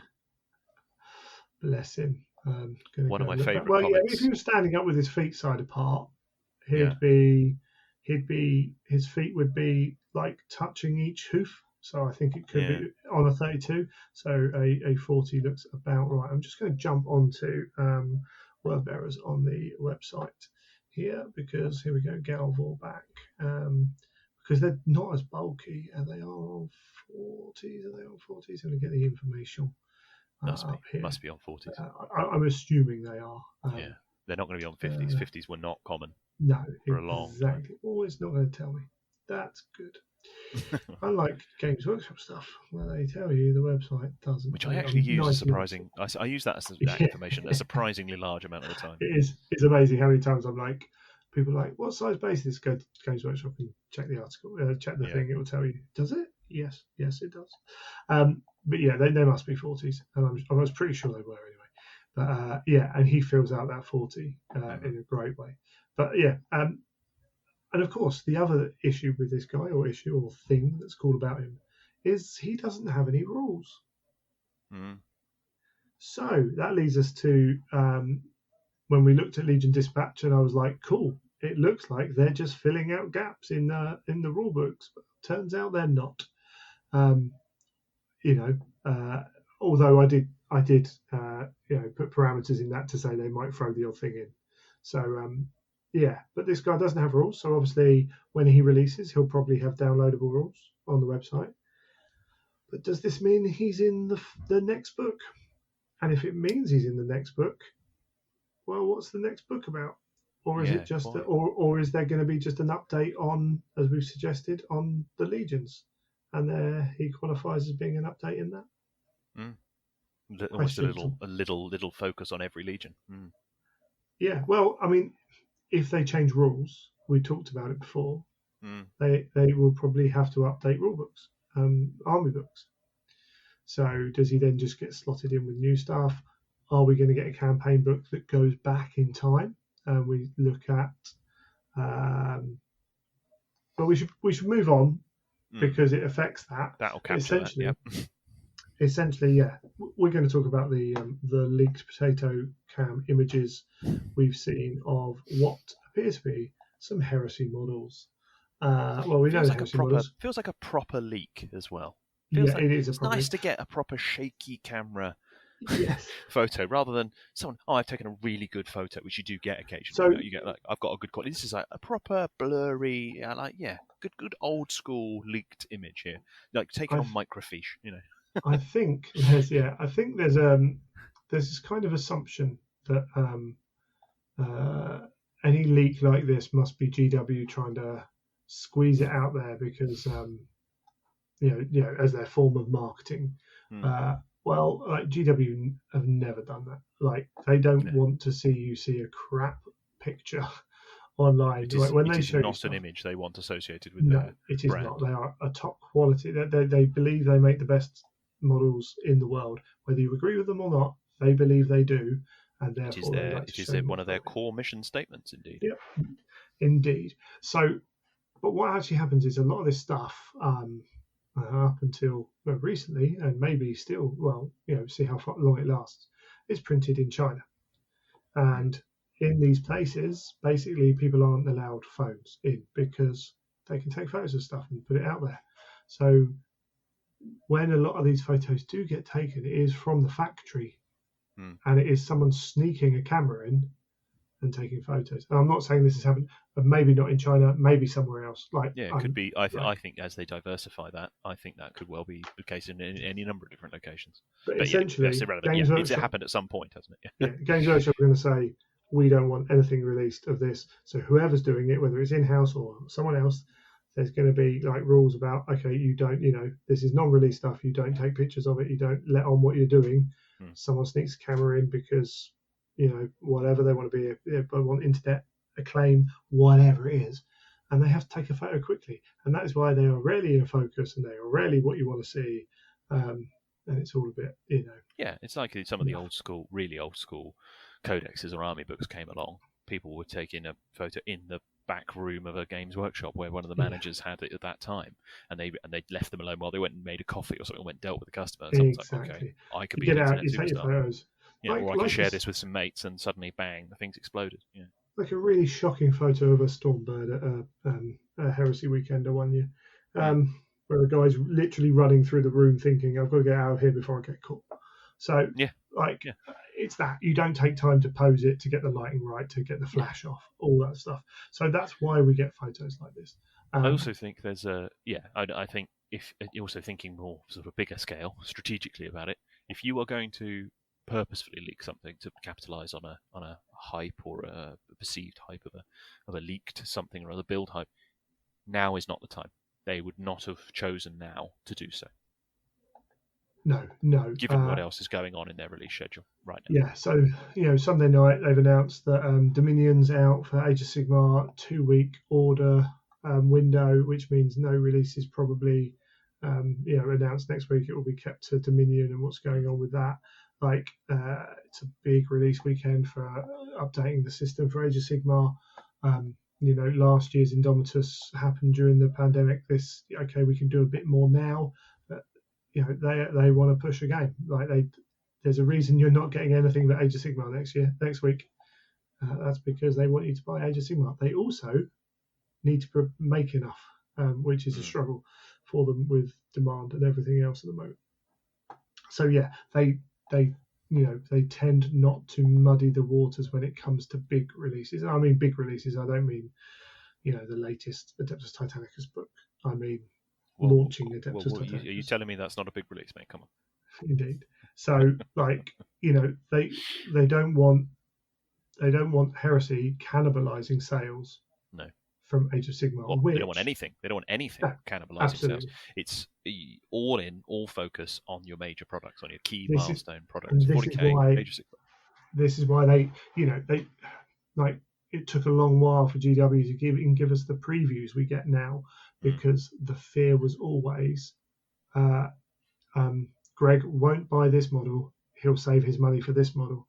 Whereas if we get him to buy this model, he'll still spend his money on that model in 2 weeks' time anyway. That's fine. They're a business. They're out to get my money. And the more we remember that as consumers, their whole purpose is to get our money. I don't think they wouldn't be doing their jobs. They wouldn't be doing their jobs. They wouldn't be expanding the business if that wasn't the case. That's absolutely fine. And as much as I tell myself that, I still fall for it. I still choose to do that anyway. That happens. That's my choice. We're not idiots. Most people are not idiots. And do you know who the biggest culprits for making me part with my money are? For that reason, it's not Games Workshop. It's your independent retailers who offer you an extra discount in that first pre-order week. Because do you know why they're doing that? Because they have exactly the same purpose in mind. They want you to pre-order it then, so you get more money off. Because if you hold off, you might not buy it. Because YTech instigated a thing which I tried to do. I'm like, I have certain armies where I will buy whatever it is on the day it comes out, right? Other stuff I can go, you know what, I've got enough stuff. If I still like it in 6 weeks' time, I might pick it up. And you save money doing that because it's invariably... arguably a more sensible, certainly more fiscally responsible, perhaps, way of doing it. Because every 4 weeks, something new comes up and you change your mind. So you never ever get around to buying anything. But when you think, I've got 200 quid to spend and I can get an extra 5% off if I buy it all now, I don't want to miss out on saving. So I'll buy more to save. Yeah, it's saving me money getting it this way. Exactly. Yeah. But we don't have a go at, whoever it is, Firestorm, Element, Troll Trader, whoever it is. We don't have a go at them for doing that. It's the same principle. They want your money. They want you to purchase now. And then if you regret it, well, that's cool. That's not a problem. So anyway, that's why we get these pictures. So what have we got? Yes. Why I don't think this is a planned thing. I think absolutely. I imagine whole raft of their marketing team must now be going, that's a real pain. that's Indeed. out there, and also why we haven't seen, because we're now what, about a day and a half since these started circulating widely. It's unusual in recent years that Warhammer community wouldn't have jumped on that within 24 hours and gone, here's an article, here's some high quality images. We've seen these circulating, even to the point where they started referencing, oh, it's a potato cam and all the rest of it. You said you've probably seen some blurry pictures of these, whatever. Here's the full article, and here's some high quality. Oh, by the way, we're going to even trump that by chucking in a couple extra cool images that you haven't seen. Nothing on this. And I thought, yeah, okay, that's telling. I don't think we'll see anything this week either. I don't think we'll see something mature appear. So I'm not sure on that. I understand why. I don't necessarily disagree with that principle. In the past, they have. I know when Rob was working there, they've literally told him, "You've got to come in." I think it was the Magnus reveal, where they basically said, "I know it's Sunday. You've got to come in and do this video." Under their current working conditions, with maybe a slight change in approach to how they deal with their workers. This happened late on a Saturday. Are they going to get someone in on Sunday? Yes, maybe. No, maybe. Don't know. Slightly different as well. That was where a lot of this sort of thing, like that video you're talking about, and I remember it was brilliant. It did a great job of that. That sort of thing was addressed through a video. Here, you're dealing with it through an article, possibly an article that's been already prepared and is just on file, ready to be scheduled to be released a long time, probably a bit too far in advance for that to be the case, but whatever. Writing an article or compiling an article in a series of images is quite a different animal to coming in and filming a video and editing it, etc., etc. Yeah, a good point, though. I hadn't considered that until you said it, that actually, given the working conditions, they may say, actually, we will address this in normal office hours, but then this is retail. Yeah, absolutely.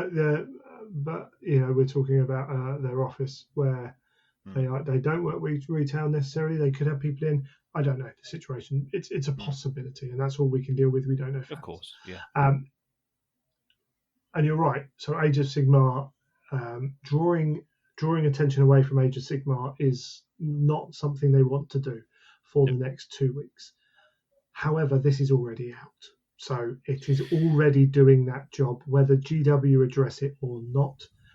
You said you've seen people say on Twitter, wherever, on forums, cool, I was going to buy Dominion, but now I know there's something coming. My money's getting put aside for that. Yep. So it's whether GW do it or not, it's happened. Yep.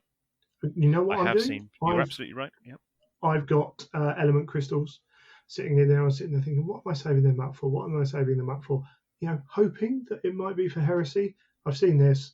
Yeah, they're staying in my element thing for this coming out. Doesn't mean I won't buy other stuff, but they are now put aside for that. That is money that Games Workshop will not get until this comes out. That's what they don't want you to do. So he will inevitably have affected certain people's, possibly a large number of people's, purchasing decisions. It's not to say that that's it. I'm now not doing anything on this, but it might be the difference between a Dominion box and the Age of Sigmar rulebook. Well, maybe even worse than that. I say worse, it's different. But if I go onto Forge World's website and I look up, okay, cool, they're in stock. I can go buy a Spartan assault tank for £116. That's really good. Cool. We love Spartans. They're really good. They're expensive, but we're still going to buy them. People buy lots and lots of them. Every Legion. It's always a worthwhile purchase for every Legion. There's one coming in this plastic box. Yeah, well, quite. Yeah. If it's a plastic box. So rather than spend my £116 on that, let's make an assumption that this plastic box comes out at the similar kind of price to Indomitors and Dominion. It's probably going to be about £116. So I will hold on and get everything else with it. And regardless, there is a Spartan coming with, however it's released, there is a Spartan coming that is... we'll get into this, but there's a Spartan coming that's going to be cheaper than the one currently available. That's the other thing. So I saw someone say, like, I want to get a Spartan anyway, so I'll get this box. Well, even if you didn't want the rest of the stuff, even if you've got 700 Marines already and you're just expanding your Ultramarines, whatever it is, okay, I'll split this box with someone who doesn't want that Spartan. Yeah, quite. Yeah. So it's not just that I'm going to buy the box. It's I've got enough tanks, mate. Do you want to buy my Spartan off me? So it works doubly in that respect as well, assuming this is a starter box and everything comes in the same place. Well, it's I think to call it a box, I think is a a box logical step. Whether it's a box set with extra items, whether it's that are coming out at a similar time, whether it's part of a range, who knows? One way or another, these are products that will be released that will affect pitch purchasing decisions. Yeah, so we got 5 photos, right? So should we start with the big photo first? What's interesting here is nice blurry image, and we will zoom in on the other bits. I think the most important fact, there are 2 important factors about the big photo. First is the little die on the right-hand side, which does appear to have an arrow on it and a hit sign. Yes. Does look like a scatter dice. Looks like a classic GW scatter dice. Indeed. Which suggests, therefore, that we're still using templates and things like that, and maybe even used for other things like deep striking or whatever, which suggests we're not going to a full 9th edition rule set, suggests there are still elements of the game we know. And I'm not so being careful with my wordage here, because scatter dice is used in Necromunda, and Necromunda is a hybrid. It's not a 9th edition, pure 9th edition style game. There are elements in there that are different, shall we say? That's the best word, different. So this suggests that we're not moving fully that way. We had all the rules leaks, didn't we, a while ago, all the playtesting stuff.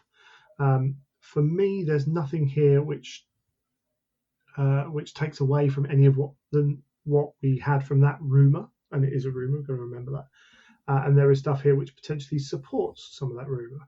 And as we did when we chatted about that on the podcast, everything in that seemed logical to a point. So yes. And I have heard from another place that there is rules changes coming as well, a separate source. But that all plays but into not that. a wholesale shake-up, which no. This is contributing to that. Yeah, it's all another piece in a puzzle, but we've still only got 10% of the puzzle. That's all we're saying. It all fits in at the moment. The other thing is bottom left-hand corner. It's got, in very blurry writing, something ending in a Y, which we're all going to presume to be scenery, because there's scenery here. Scenery not included, which again tells you that this box or this picture we've got is a product, and is like, if they're picking out that the scenery is not included, by extension we could suggest that means everything else is included. Yes, it is a bit of a stretch, perhaps, that what I'm about to say. The top left, with the hard line down the side, suggests it's one of those borders that you tend to get on the cover image of something, be it or on a poster or something like that, suggesting this is promotional material or a box. And again, promotional material makes sense when we're talking about, as I said, like the random elements of these photos that we've got. If this was a third-party company over here that got a hold of them and someone got in, as you said, like they've gone out for a tea break, cameras come out, cool. I'll get that. Potential for that to be that. But so it looks like we're dealing with a boxed set of some kind, whether that is a starter box, whether that is a whatever it is, an army box, who knows, whatever. I know my kind of thoughts on it, but we'll get into that. So we've got this a good number of models in there, 2 characters in the middle, Sons of Horus and Imperial Fists, color schemes. Interesting. Yes, interesting legions to put up against each other as a matchup, particularly in the context. I mean, obviously distancing itself from box sets that have gone before, Betrayal of Calth and Burning of Prospero.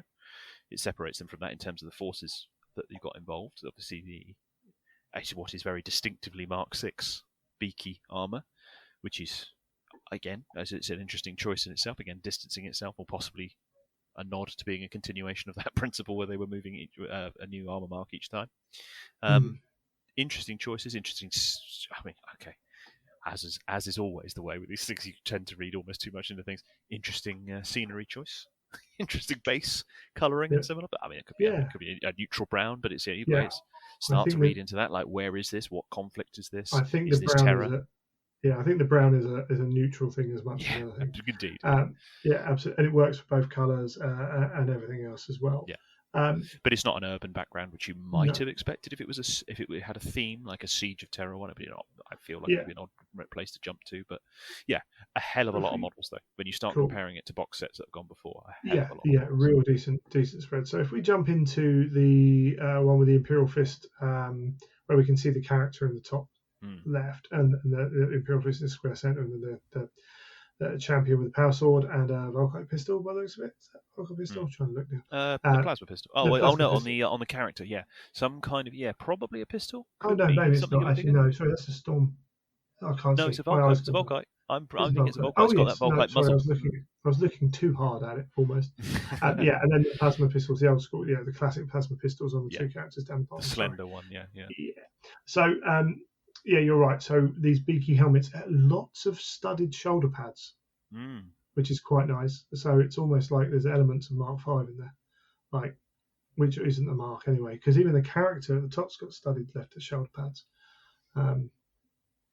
Quite a pronounced. And like, these are quite chunky studs as well. Yes. I mean, it's sort of that's an element of it. I mean, it's interesting seeing the bolter be quite slender by comparison. Yeah. And then the actual armor has got a certain chunkiness to it, particularly when you look at the design of the feet and the legs. Yeah, The boots and the legs Gonna try and are find those quite pictures chunky. again now on my other picture I was looking at. Yeah, there's Or at least they are on that Imperial Fist. Actually, when you look at some of the later images of the Sons of Horus, it doesn't feel like the same way. But there's a certain there's an element of that gun being the Rogue Trader. Oh yeah, Imperial definitely. Fist. Like there's Definitely, elements of that. So these look designed because they are different, but there looks to be echoes here of playing into stuff we know, like cool old stuff. That character looks foot on a rock, so he's got to be an important character. Sword in the air like that. Yes, please. Absolutely. Wonderful stuff. So, yeah, some interesting stuff there. If we then move on to the other one with the Sons of Horus front and centre, the Terminator's behind. Yes, okay, yeah, the little squad guys, and there's Again, more of the same, really. There's nothing like jumpy out beyond that, I don't think, in this one. It is interesting to see what appears to be a Nuncio box. Yeah, really that's interesting because we haven't. Yes, but it's still a Vox, which you didn't tend to get in the other plastic sets. No, yeah, and quite a stylized little banner as well. What should we call it? And the power fist on the sergeant. Yeah, or I assume he's a sergeant because he's not wearing a helmet. Some nice touches in there. Again, like nothing much more than whatever's. What's interesting, so the cataphractii at the back. Just a classic, cool stuff, looking good. There's nothing on these. These are all very plain with transfers. That's the first image you see where there was a cataphractii model in there. It appears to be the classic cataphractii kit that I say classic, the plastic cataphractii kit that we currently have. It doesn't look like that's changed at all. There's no reason to do so particularly. It's not something we're crying out for. But interesting that that's a mix then of a new kit with a current range kit. Yeah. What's interesting here is now we've seen lots of dudes on foot on bases. There's been a lot of chat about how big they are and how big they look. There was a person on Ranulph on Spartan Chainsword. You led me to this because I don't tend to visit Spartan Chainsword too much anymore. This guy's like standard CSI photoshopping stuff like enhance of trying to lay a current Mark IV guy over one of these guys, and there appears to be a slight they're slightly bigger, like they're right on the edges of the bases. I think for all that people are trying to talk about, look at the size of the guns compared to, I think the guns are quite slender on a couple of models. But if you look at the feet are really on the edge of the bases on some of those models that we've looked at. The shoulder pads also, they've got a particular curve to them. When you compare it with the Mark IV, it's a slightly different curve, so it makes the shoulder pads look slightly bigger Yes, And they I've got a come feeling out that more before going. and I've got a feeling the legs are slightly longer. Now that might be a different Yeah. pose or others, but there's a couple of little moves like that. The helmet, because of the interchangeability of kits across the board, I suspect the head size and helmet Same. hasn't changed, but the No. rest of the components, with the possible exception of arms and bolters, And as you the say, head, arms, and bolters are probably all the same. Everything else, slight variations. well, even the Certainly fact- something that would work together, though. so the shoulder pads they look a different shape. Yes, Rather that's what I'm because saying, if you look at because Primaris shoulder pads are the same as regular shoulder pads, Mm. but also because Primaris are scaled differently, the shoulder pads look different. So again, I do think there is just a touch difference there. I actually like it when you actually put a Mark IV, and there are slightly different poses in this kind of composite image, not composite, like comparison image.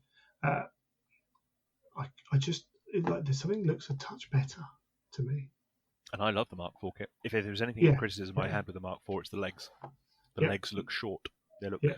up there, and this addresses them. Well, that's always the problem, isn't it? Like again, the chest pieces haven't changed a lot. Like with larger models, it's the legs and the arms that really do the damage. I'd say even the arms. I'm not sure the arms themselves. No, probably right. They I think look identical. I think it's shoulder pads and legs. Yeah, I think maybe you the might be chest. right, actually, I might take that back because they look less like these arms on the old Marines look more like apes. They'll come down to their knees. Mm. Whereas you look at if you look at kind of newer models, they don't. They look like they're fit in their pockets, like they should do. Yeah. So if they have pockets. But yeah, I like that. So it does look like there might be a touch of an upscaling. Now, of course, people are worried. Oh, my arm is this, my arm is that. Well, it can still be that. I'd be cautious. I wouldn't use the word scaling. It's proportioning. Proportioning, yeah. It's a changing of the proportions. I mean, I'm being pedantic, but no, you're right. It's not scaling up, because the scaling up makes me think, oh crap, I've got to put all my Marines in the bin. Well, obviously not. It's just the proportions change slightly to make them look visually more appealing. Great. If there's anything I'm about on this podcast, it's being pedantic and using the right terminology. So I'm absolutely fine with you picking me up on that. You're right, because people have a problem with upscaling, but proportioning isn't the same thing. And you know what? If you've got some slightly smaller Marines, they still look cool. Like, don't worry about it. And if you want to mix them, then actually the one thing I kind of get annoyed about, particularly with like humans in games like this, they're all the same height. Yeah. And I understand why, but like even in a pack of 10, if you had one or two that were slightly taller or smaller, I think in some ways they're worried it might look wrong, but I kind of like that idea. But everyone is done to the whatever heroic 28 scale is what they call, is what GW have called it in the past. Some people want to call it 32 mil. Some people want to call it 28 mil. Whatever scale Games Workshop use, they stick rigidly to it, and other game systems are the same. So everyone ends up the same height. Well, within parameters. But there's nothing wrong with having slight different height changes. I like it. I think it's cool. Yeah, and indeed, sort of proportion changes as well. Yeah. Having the slightly broader set of models, that's fine too. And mixing those in with the unit, I think it's as long as they don't look wildly out. And I think that is going to be certain key things. It's particularly difficult with human figures. Human figures are so well known to us. Something sitting slightly out, it looks off. Without even knowing why, exactly, uncanny valley, etc. It's the that's it's all that syndrome. That's why people struggle with the Cruel Boys for Age of Sigmar. They're coming out with Dominion because people are viewing them from a human standpoint, but they're very much not human. When I looked at it, I was like, "What is it about these?" Yeah, they got slightly longer, and then I suddenly realised. And I tweeted a picture. Like if you stood a gorilla up on its back legs, if you looked at a picture of a gorilla standing upright. Cruel Boys have similar proportions to gorillas. And it's an alien. A great observation. Yeah, it's an alien thing for us to look at as humans because we're always looking from a human-centric point of view. When we see these races, we are viewing them from a human point of view. And once you start to be able to break that, now you still might not like the Cruel Boys, and there's still elements of them that I like more than other bits, and that's fine. But you have to start with the fact that they're alien. In that term. But anyway, back to Space Marines. So, we might be getting slightly larger Space Marines. That's cool. I have no problem with that. Dreadnought. Yes. Looks good. It does. And Legs I mean, then static. we get into Well, we get in. I mean, obviously, Are they? first thing that stands out straight away: different design of missile launcher. Yeah, Cyclone. absolutely. We haven't seen Looks that kind of Cyclone before. fantastic. Yeah, love it. Like a curved, one of the larger missile launcher type things, rather than just a. And I like that. They almost. I hope they keep the other Cyclone, the current one, that's in circulation as well, because I love the design link to say that. Well, we have a Cyclone on a Contemptor. Yeah, I wonder if it'll go, but I like the idea of the weapons coming first on dreadnoughts and then being scaled down, miniaturized to tactical dreadnought armor. Love that. The issue is, will people buy them? That's the problem. Yeah, if you've got plastic ones out there, doesn't it? But hey, whatever. It is what it is. Yeah, quite.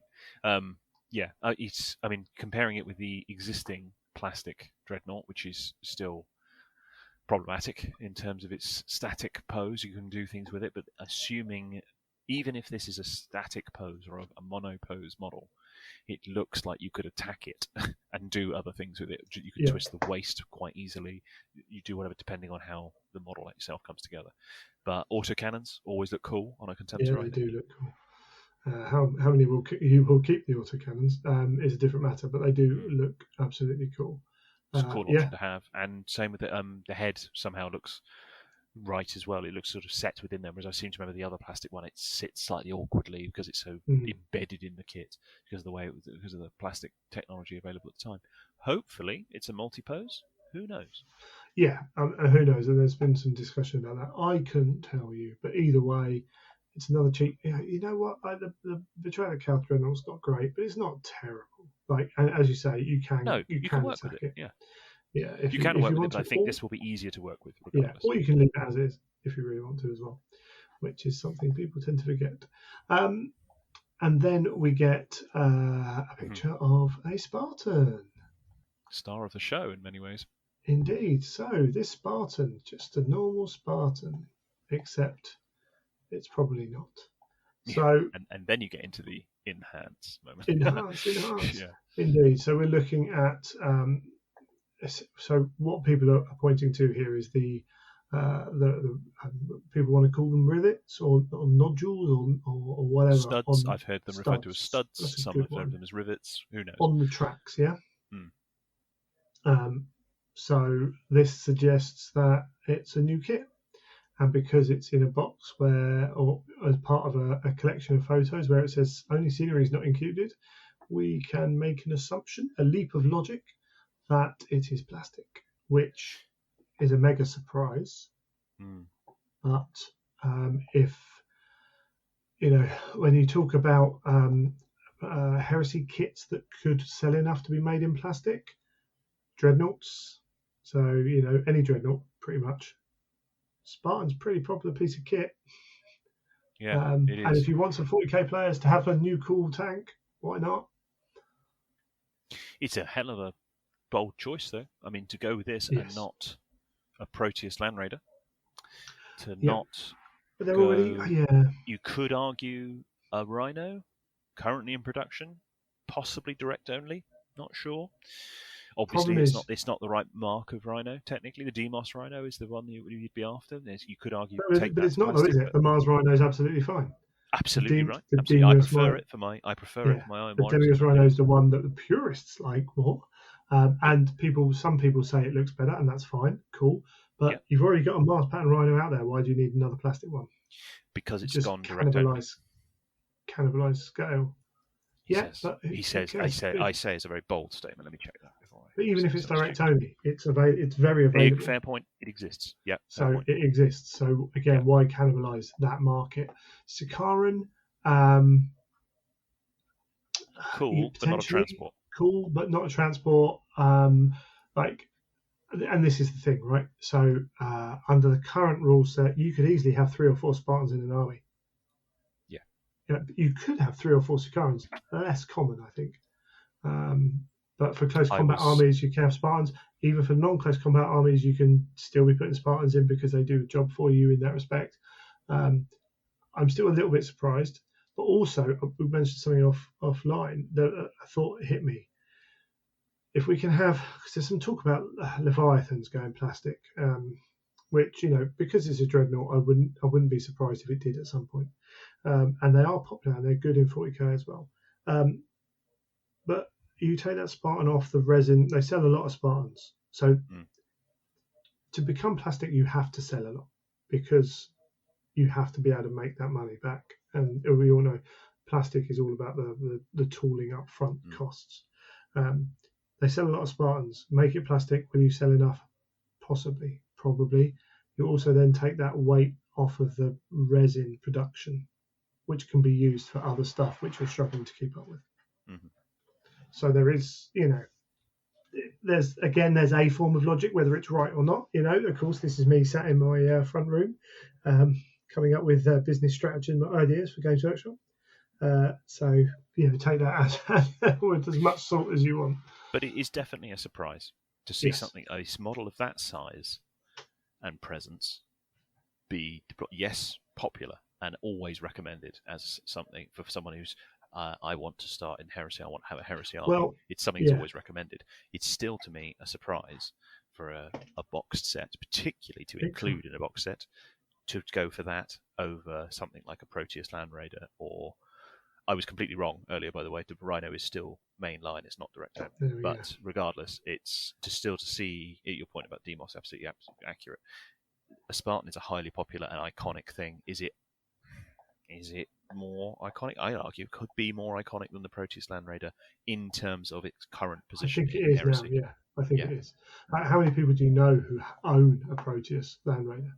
Yeah, exactly. You'd go for a Spartan over a Proteus, and that's part of its game functionality. Also playing into that, but Spartans are. You want to put your Primarch in something, you put them in a Spartan, baby. Well, yes, and that's what you do. As you said earlier, do you cannibalize on something? They've already got a Land Raider, which is perfectly viable.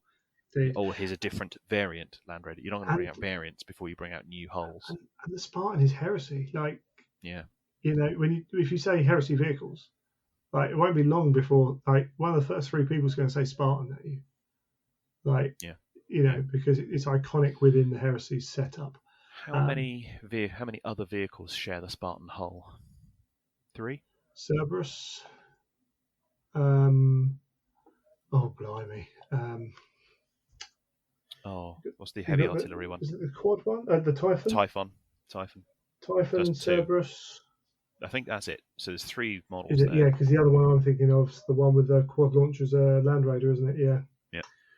Yeah. So it's just those 2. So you could release a resin upgrade kit for this, or even a plastic frame, but unlikely. But you could do a resin upgrade frame. That would be really upgrade good, set actually. for this. And then all of a sudden your Typhons and your Cerberus, but your Typhons and your Cerberus become cheaper then slightly. Yep. But even so, again they take weight off resin production. Absolutely, yeah. And the Spartan, they have problems with it. Even though they retooled it, it's a big piece of kit. Yeah, that if you are selling lots of them, and you never know, maybe they've got a big pile of Spartan bits that went wrong, and they're like, you know what? At some point, it's just worth doing it in plastic because of the nature of producing the resin. As I said, we've discussed this before. As I said, when Betrayal of Calth was being talked about and rumoured, and people said, not Betrayal of Calth, Burning of Prospero was being rumoured, and people said there'll be Custodies and Sisters in a box. I said, no way. No, impossible. They wouldn't put that in a box set. It's too significant a thing. You surely would release that as a standalone thing, and lo and behold, look what happened. And this is just a similar kind of surprise. I mean, like a lot of people, it's if there weren't as many models in this image, where this image is suggesting it's a single box, 2 characters, squads going up against each other, it would be straightforward to assume, okay, this is something else. But the fact that it's been suggested it's one box, a Spartan is a real surprise in there. But I think the more you talk about it, the more you sort of reason it out, I think it could well be. And it's something in the order of magnitude of Necromunda's Dark Uprising box, which was a big, big beast of a box with that much terrain and stuff in it. Well, okay. So cool. Plastic Spartan, probably all this stuff in one box. I'm going to say yes. I'll put my £1 on it. You're talking about Dark Uprising. I'm going to mention Grandmaster Edition for Adeptus Titanicus. And there was another one that was slightly more expensive, I think. Either way. Well, technically, Indomitus. Indomitus, yeah, Indomitus. Maybe that's just a new price point, but there was a lot of stuff in there. Dominion's got a decent amount of stuff in there. To be fair, Well, this is where I not think this quite is as where much. the phrases with Indomitus and Dominion. What's really interesting with those is they've been described as launch boxes, Yeah, not starter boxes. Starter boxes come later, and I think when you start considering in those terms, Grandmaster being another, they didn't have the term launch box at that point. No. People were like, if it's a box, it's a box game. It's the box I play to buy to play the game. But there was an element of that. People almost weren't ready. It hadn't been experimented with. That to me had matured for what they did with Indomitus and Dominion, and to some extent some of these army boxes they release, like Lumineth and similar, where they have a whole new army comes out as you get all the new things in a single box with a load of special iterations of the stuff that you're going to get anyway. This to me has got a certain feel of that. Oh, new Heresy coming, launch box. Big celebration type box. Yeah, Launchbox also suggests that current players can buy into it. Yep. As well, so you don't put anyone off by saying starter box. Because I mean, would you put me off? No, but someone might be. There might be every terminology is important. Even if it's only for 5% of potential customers for GW, it's a lot of people. So even if it's 1%, 0.5%. So we're talking. Have you got the breakdown? Because I haven't got it on me. What people think, the kind of assumption I haven't got it in front of me, but I can remember it's 40 Marines. 40, yeah. So it's more than the previous box sets, which had 30. Is there two sets of? There is. There's more than 30. There's when you start looking at the Sons of Horus disappearing off into the background, it works out that you'd need 40. Cool. Cataphracti. And there's not just 5.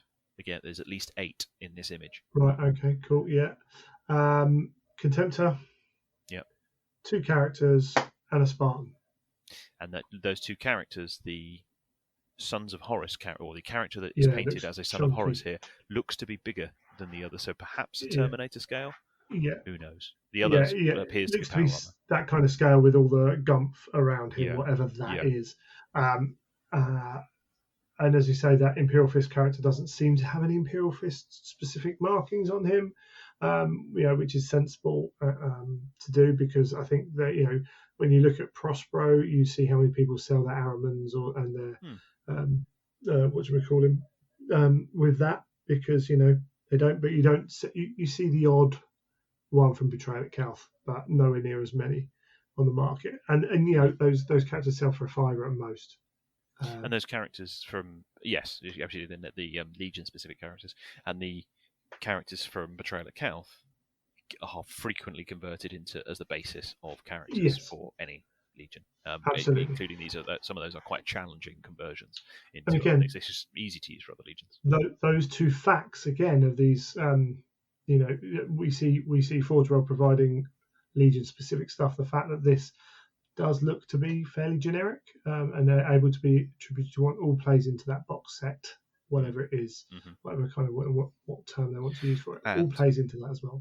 This may well be the place you get these models first, but you could have a launch box like this, or a celebration box, call it what we will, a Grandmaster box. Doesn't feel quite right for this, but something like this, a launch or celebration type box, then later release a smaller portion of it. 20 Marines and those 2 characters, something like that. Maybe the Contemptor. We talked in the first part of the show about the fact those 2 characters are in a box. The Betrayal at Calth characters are in a box that you can buy together. So, correct. It all depends how it works on the sprues, but why would you not then have those 2 characters on a sprue again later on and do all that? Now, so there's a couple of things there. So we talked about this big box. We talked about rules. Within that, I think this all plays into it as well with the Spartan. So if we talk about a launch box for Horus Heresy, currently there is an element of let's look at Adeptus Titanicus. If we look at all the specialist games, right? 40k and Age of Sigmar sit there and do their thing, and they are simple to pick up. There's a lot going on with them once you learn it and whatever. That's cool. You look at Blood Bowl, which has changed recently. You look at Necromunda, which went through all its changes. You look at Adeptus Titanicus specifically. Adeptus Titanicus makes no qualms that it has elements of gaming which are less straightforward, less simplistic Mm. than the other games, and they're kind of like no pre-measuring, like is a definite effort of challenge in the game, which speaks to a slightly older style of rules writing, but also a more complex, more I mean, style at the end of the day. I don't want to use the wrong term and make other things sound differently. But Adeptus Titanicus is not the game that Games Workshop are saying newbies should just throw themselves into and just roll dice at. Like you have to manage your Titan and everything else. They push things like Warcry Warcry as an example of a good way to get into a game. And Warcry is you can pick that up and play it straight away. Titanicus, you can't. You've got to read some rules before you get into it. Or have someone who knows what they're doing. I feel with the rule set that Heresy has currently, it's aimed again at more towards Titanicus style approach. Mm-hmm. I think when you still see the scatter die in there, and with the rumours we've had, again, it's not coming into that, some kid walks in off the street and learns to play in a Games Workshop. Don't get me wrong, you can change the game. You can change a game up and give an intro game to anyone of any game really simply. But the base the base level of knowledge to be able to play a game by yourself is higher. Yeah, yes, it's a higher step to get into. The learning curve is probably steeper. Yeah, absolutely. Probably. So I would say to do the pickup game, the total introduction to the total newbie to any form of tabletop game. I would say that the learning curve is at its most shallow with 40k and Age of Sigmar. Yeah, and it's probably the steepest with Adeptus Titanicus and Heresy slightly below that, maybe. Whatever. Wherever you put anyone on that scale, we've got a form of scale. Yes. So what you've got with rules, if they're staying that way, that means you are probably not attracting, as I say, 7-year-old kid off the street. So your target audience for this box set will be different from that. Now, when you take into the fact that this game, if this is a starter box or a what do you call it again, a launch box? Launch box or a celebration box, something like that. Yeah. So this is designed to get people to play Heresy. Okay. Well, you can play Heresy with 800 points. You can play it with 1,000 points. You're not going to have many units. More than 40k, more than Age of Sigmar, more than those games. So what do you need to do to get people to have a functioning game of Heresy? You need to provide them with as many models to do that as you can within a price limit. Well, you throw a Spartan in, as you say, over 300 odd points, with a Contemptor, with a load of dudes, and what people have been adding this up to about, 1,400, 1,500 points? I'd seen people pricing this out as a single force, 1,500. Cool. Say it's just under that, right? Potentially, yeah. Well, actually, you can have a game at 12.50, and that Spartan might dominate a little bit, but you can still play that game. But what that means is, when you step up, you haven't got again as big a step from starting out to playing people, and a Spartan allows you to do that on a points to price ratio that is better than a lot of other options. Maybe a Leviathan Dreadnought would have been an even better ratio on that front, but this allows then Terminators to become more useful as well, because we don't have the deep striking necessarily for Terminators. So functionally within the game system, there's a level of it making sense in there as well. There's the idea of it being a pickup thing because of Heresy, and I've seen a surprising number of people who've said this, who have said with this starting to circulate, they said, I have considered Heresy in the past. This is what will make me jump in. So these are people who play another game, have been introduced to gaming in general, may even, may play Heresy or others. These people specifically I'm talking about perhaps haven't up to this point. This presents, assuming it's priced aggressively, an ability with a one purchase, and then this becomes very interesting when you start thinking through that discussion we were having about we'll give you that extra 5% off on pre-order day. Yeah. So this is potentially a limited box set that gives you a very compelling price point for what you get in it, and it's suddenly you've jump-started to a force, and a reasonable force, as opposed to I bought a squad, or I bought a few squads, and I've got a long way to go before I've got what's considered an average game. Yeah. This, you're actually most of the way there, if not entirely there. You could comfortably, and I've mentioned this several times, I've got sort of always re-entered the idea of Heresy, reconsidered how I was going to do it rather than continually add to one massive force. I wanted to build lots of smaller forces based on the excellent articles from Goonhammer, which had starter, and I use the term in inverted commas, forces of 1,500 points for different legios. Well, here you go. You got one in a price point that suddenly becomes compelling. If to get those starter forces you were looking at 400, 500, 600, whatever, this is serious money. If this is coming in at the sort of prices that those starter launch boxes would be, launch or celebration boxes, then suddenly it all starts to become quite compelling. It's quite a canny move. Yeah, and it's interesting. It'll be interesting how it's marketed, because there's an element of that where they have to be open and upfront and say, if you buy this between you, this makes these two cool forces. However, if you're purchasing it by yourself, then this can provide you with a very strong basis. Add a couple of models and you've got a very strong 2,000 point army. Or not, you've got a strong basis of a 2,000 point army via this box. Which you can, which if you say you market it the right way, and all of a sudden, those people who, how many people say, how do I get started in the Heresy? The other caveat with that is how to build an army. And the rules for building an army need to be easily accessible and understandable. This still plays into this principle. I still think this is a limited box set. I think this isn't something you would have hanging around. Well, and so when you use the term limited, I don't think it will be limited edition. No, I think it will be limited time. Well, they'll do X amount of print runs. And it will be, they'll try and get the right numbers, and if they can make it quick enough. But it won't be kicking around where it's going to be a stock item. No, after X amount of time, and hopefully then there will be a follow-up stock item. Absolutely, I would have thought that, because the people who this is going to appeal to at most are likely to go in quite quick. Would do so in the early period when it's out, and for an X amount of time afterwards. I would have thought it will be something that they would jump on later with a starter set, smaller point as the newness of this wears off. A starter starts to make sense then, a lower price point starter to get people who were less enthusiastic already.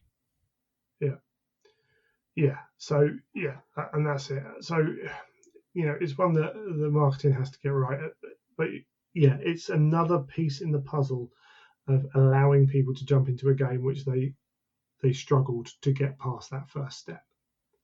And that's the first port of call when you're trying to grow a game is, you want the keen person. It's not about getting the person who hasn't thought about Heresy yet.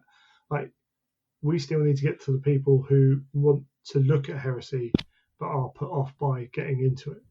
That's an easier fruit than turning around to an Age of Sigmar player and going, play this game as well.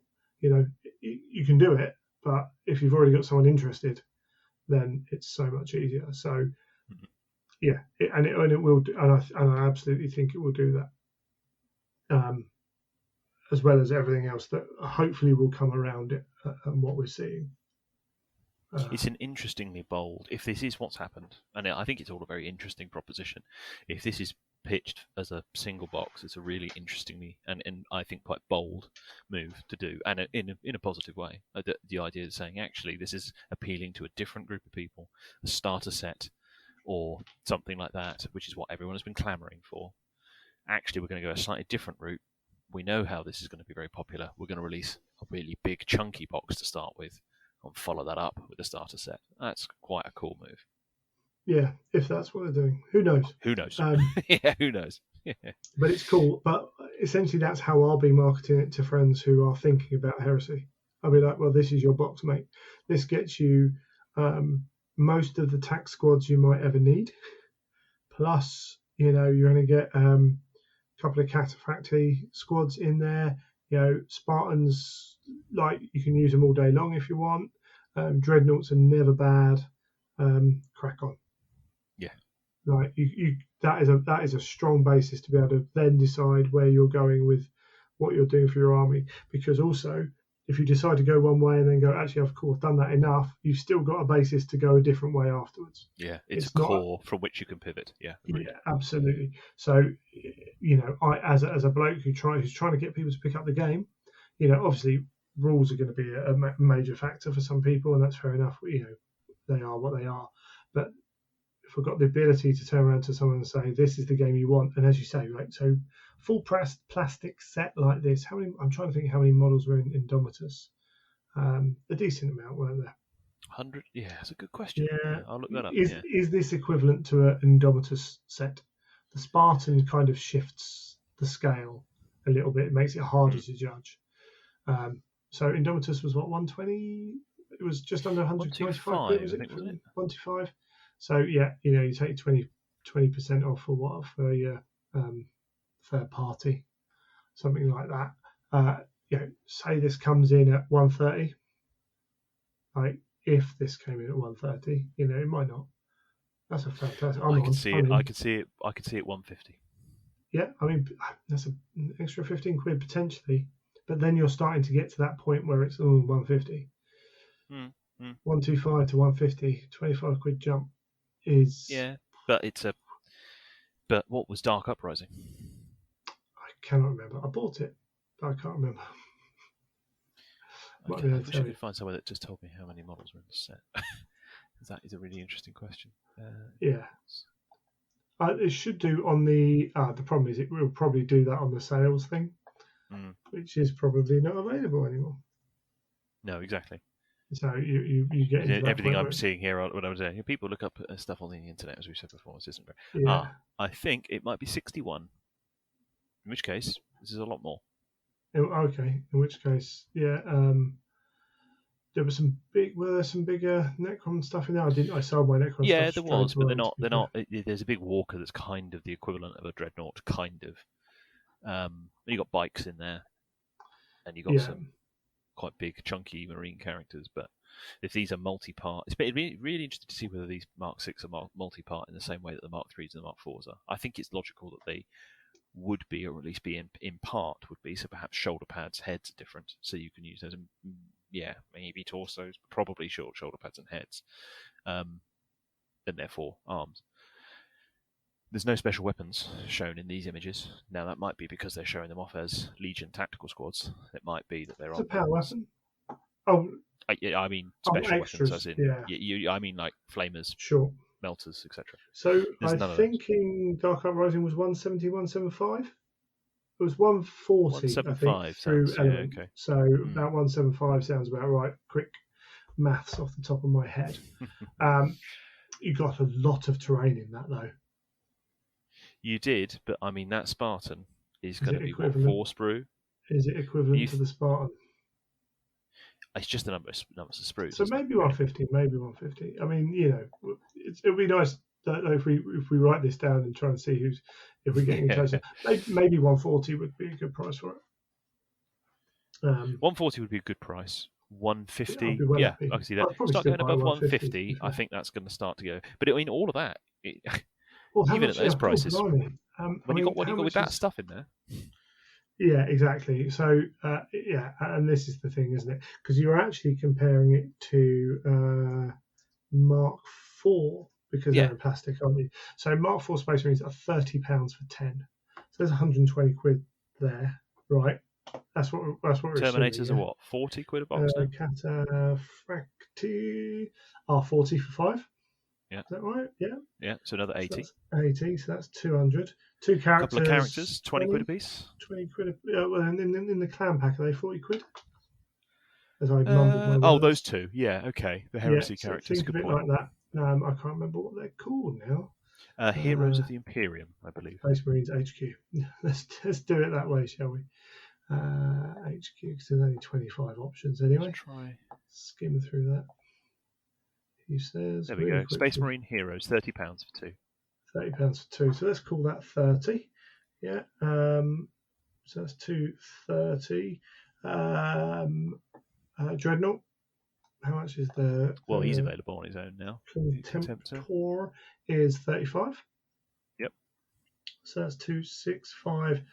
How much is a Land Raider? And then we'll go from there for the. They're quite expensive these days. 50 notes for a Land Raider. Yeah, so if it was just a Land Raider, that's 315 quid's worth of value. If I recall correctly, could you fit the Spartan? You might be able to fit it on the same number of sprues as a Land Raider. To be fair, might. Because it's not much different. It's just a bit bigger. The technology, their ability to squeeze more bits into. Call it 50. Right, yeah. just for ease. So I'm trying to think how much the compare a Indomitus Land Raider worked sprue out. with a repulsor. There's a repulsor a repulsor is quite expensive, isn't it? I wasn't on that. Let me have a look at repulsor. I think it's about the same. Yeah, repulsor's 50. 50, yeah. The execution is 60. So 50 to 60. Call it 55. Yeah. Let's add 5 on. So 320. All right. So that's 320's worth of value. Indomitus was. Wonder if there's an easy way just to have a look at a price breakdown on Indomitus. Okay, spiky bits. Let's have a little look. Well, another comparison you could do, and it's not quite a fair comparison. A preset maniple was nearly 50% off. Yeah. Okay. Cool. Yeah, that's definitely lauded as like one of the a best battle force. It's one of those Christmas style battle forces. Yeah. So I'm on Spiky Bits. This is an old thing, so I haven't checked this out. But $200. The Necron half is circa $285. The Imperium, he's got 365, so he's looking at total estimated value, including rulebook, about 710. Take a little bit off that for whatever. So he's looking at 3 times the value Indomitus was. 3 times. Yeah, once the book's taken into account as well. So that would even if this was halved, you're looking at 160-ish.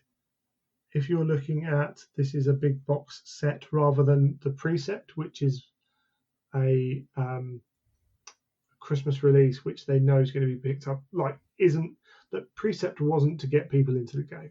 No, it's really useful for that. It wasn't designed. It did. Yeah, it did, but it wasn't designed specifically for that. So if we take 160 as a price and then shave a bit off to make that, I could see them getting down to 140, 135. That would be make impressive. It really good. Yeah, if you put a rule book in it, I think it's 150, 160. Yeah, maybe 150 with a rule book. I'd still take. I think. Oh, I would, without question. With a rule book in it, which we're going to want for the game anyway. Yeah. Exactly. It's a case of how much do they want people to pick this up? That's the question of how much they give off. If they did that much for Indomitus, and you don't know with Indomitus if the price was reflective of the way it was released. We haven't got the Dominion price yet, so we can't break that one down in that respect. And I'm not going to go for any others because it's boring. But if Dominion is more, that will be really interesting. If Dominion is more expensive than Indomitus, that to me would suggest a trend with this. But ballpark, we're in that kind of figure, and that all becomes very interesting, doesn't it? That becomes extremely good value. I think they'd fly off the shelves. Health and that ended up being the 120. They were like 90 quid. 90 what? No, from GW. No, I want to say yes. I want to say that. No, actually, that can't be. Surely not. No, surely not. Well, yeah, I don't know. I know nothing. It's a long time ago now, isn't it? Well, that's the problem, isn't it? It's a long time ago, and I bought multiples, and I'm not going to search back to try and find out which ones are which on that front, unfortunately. But yeah, it will be interesting to see exactly kind of how that breaks down. sorry, if my volume's gone a little bit funny, my mouse has decided to run out of battery. And I'm just trying to remember exactly. I'm going to have to unplug something, which means my headphones will be unplugged, so I'm going to leave that for a little bit. There was something at the time from back in good old 2015 had Betrayal at Quel'The. Someone clarified that it wasn't 90, it was 95. So, That's right, because I vaguely yes. remember it being 70 something after discounts. Cool. and So what things. did you get into that then? You got 30 Betrayal at Quel'The, Marines, 30 Marines, 5 Contemptor, Terminators? 5 Terminators, the 2 characters. Because it was the Considerably- Terminators against the Contemptor. Considerably less. Oh yeah, And the it's nearly board game half. stuff, obviously. Yes. But Which, yeah, which if people haven't played, if they can get their hands on it, I highly recommend it. I love it's that good game. fun. It is good I fun. think there's a lot of fun in that. Yeah. So if you look at doubling that and no board game stuff, 150 is still a good deal, and that's 150 GW price, obviously. Yeah. So yeah. that's 120 from Element on release weekend. Yeah. Again, if that creeps down to 110, like 105, I mean, your comparison with the existing cost of a Spartan. You said to someone, buy a Spartan, get 40 Marines, 10 Terminators, and exactly. two characters, and a Contemptor, free. Yeah, free. And possibly a rulebook. And some dice in a book, and who knows? Like, it depends whether it's models only or whatever. But yeah, that's that's crazy. So yeah, you're going to sell a lot. It's going to sell out quick. Which with GW's queuing system, we won't get into that on this show. I wondered if I thought, no, let's not. I'm not sure we've been going for an now. hour on this topic. I think we can talk more about GW's queuing system maybe after a couple of weekends have passed where it's happened, and we see what the effects on eBay are, because I think GW's queuing system comes down to how many eBay sales do they go up or down. It's basically, that's how I'm viewing it. If eBay sales go down, that means more fans are getting the their only hands thing on it. I'll say on the because we were talking about that as a topic at another time. I did hear someone say when these images broke and people started checking the Forge World website, presumably to check comparisons with other things, and I think the traffic spiked to Forge World's website and the queuing system kicked in. Right. Yeah. So someone said.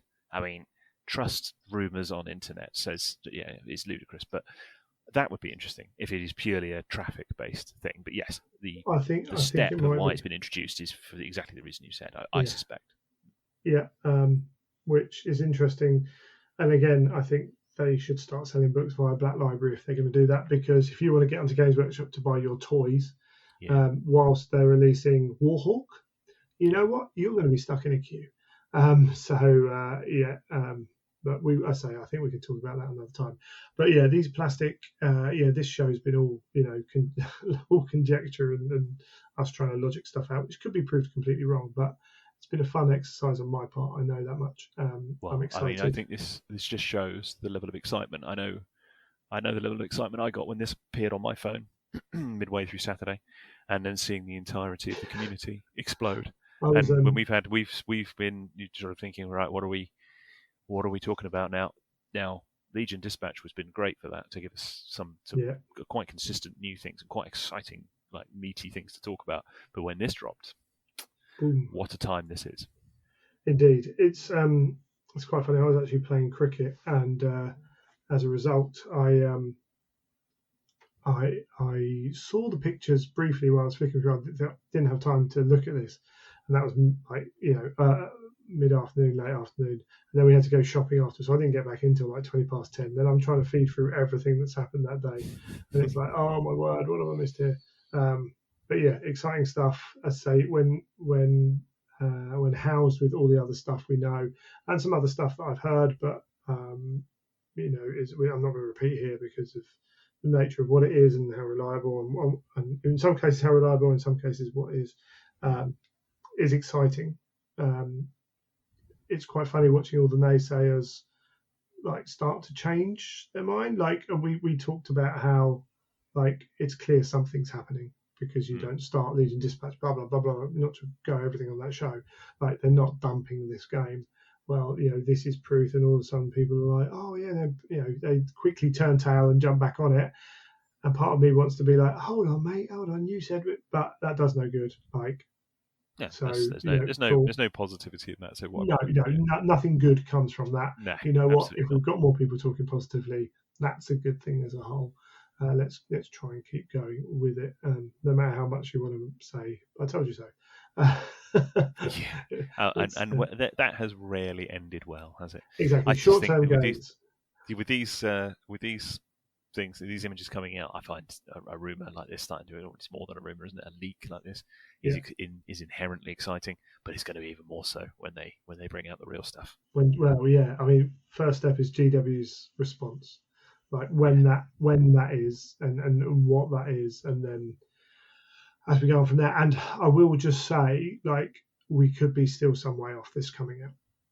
So Age of Sigmar's got to drop. Like we haven't even had. There's going to be build up to this. They've done it with all the game systems so far. They're going to let us know what's changed. There's going to be that build up, that excitement to do. So, we're not getting this in July. Like, so, let's not get too disappointed when another week passes and it isn't this. Like, it's going to take. It's a good point. A little bit of time. Yeah, you start saying when's the logical time for this to be released. And this is the frustrating bit, because some people are going to be like, cool, I want a Spartan and I want some more troops, because those some people with their 2 squads of 10 tactical Marines who haven't got around to buying more and all that, and they're going to be putting money away, and that will be their one thing that they are looking to get hold of, and I completely understand that. You're going to have to be patient, but we know what's in here. And we know Heresy, for most people, isn't a competitive game, so you can see where the gaps are in what you want. So maybe you can go and buy that one thing. Like if you have got excitement to start, a lot of people are going to see this as a new reason to start a new Legion. Cool. Okay, so I'm going to start Word Bearers. Brilliant. Okay, cool, because I love Argel Toll. I'm going to get that box with all those bits in it. What do I want with it? Well, you know what rides in a Spartan in a Word Bearers Legion? That's right, Galvor back. Let me go and buy some Galvor back. Like, so you can be proactive with the army you're collecting whilst you're still waiting for this kind of stuff. And I know there is an element of, even with friendly games, as we talked, that you don't want to buy dud units, but I would say that I would hope that they get dressed, even if there were some units that came out and got a word dud. Then sometimes the community takes on that role anyway. So there's lots of opportunity there. Yeah, there is excitement. That's all I can see from it. Yeah, I agree completely. Wonderful. Anything else before we head off? I think we've covered that as thoroughly as anyone would ever want. Cool. No worries. Cheers, Howard. Good to speak to you.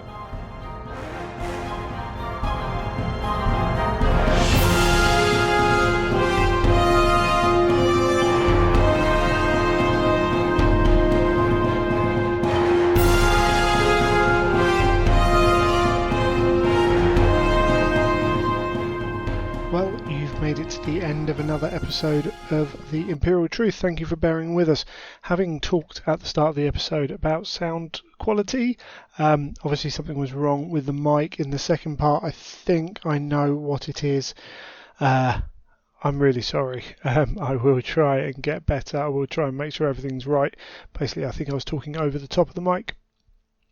Wasn't going in the right way. And then we had mouse issues, which has meant that I've had to plug different stuff in and use a different recording method for this, a different microphone completely. I never thought this would be this much trouble, but I am working on it, so apologies for that. I'm not going to keep you long. I'm trying to get this episode out in this evening, so I'm trying to wrap it up quick because I know it's late. That allowed us to do what we did, but still needs to get out. So if you have feedback, greg@theimperialtruth.com. You can comment on the Facebook page as well, particularly on the episode thread if you want to. It's not a problem. If we have Twitter as well and Instagram, so Twitter Imperial_Truth, at Child of Fang on Instagram and Twitter as well. For me, you can come to any of those. We've got the Patreon, we've got other stuff. As I say, this last few weeks have been a bit manic even tonight trying to get this out. I'm going to be up late trying to get this out because just no rest at work and like constant other things getting in the way, stupid stuff sometimes. But it's real life, and that's just nature of the beast. So I will try and get back on schedule. We've got some ideas.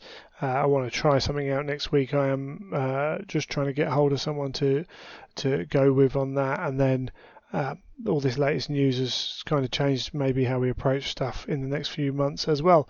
But fingers crossed we get more information soon, and we can enjoy all of that stuff. But I am gonna leave that there. And just say again, thank you for listening, thank you for your support, and until next time, you have been listening to The Imperial Truth.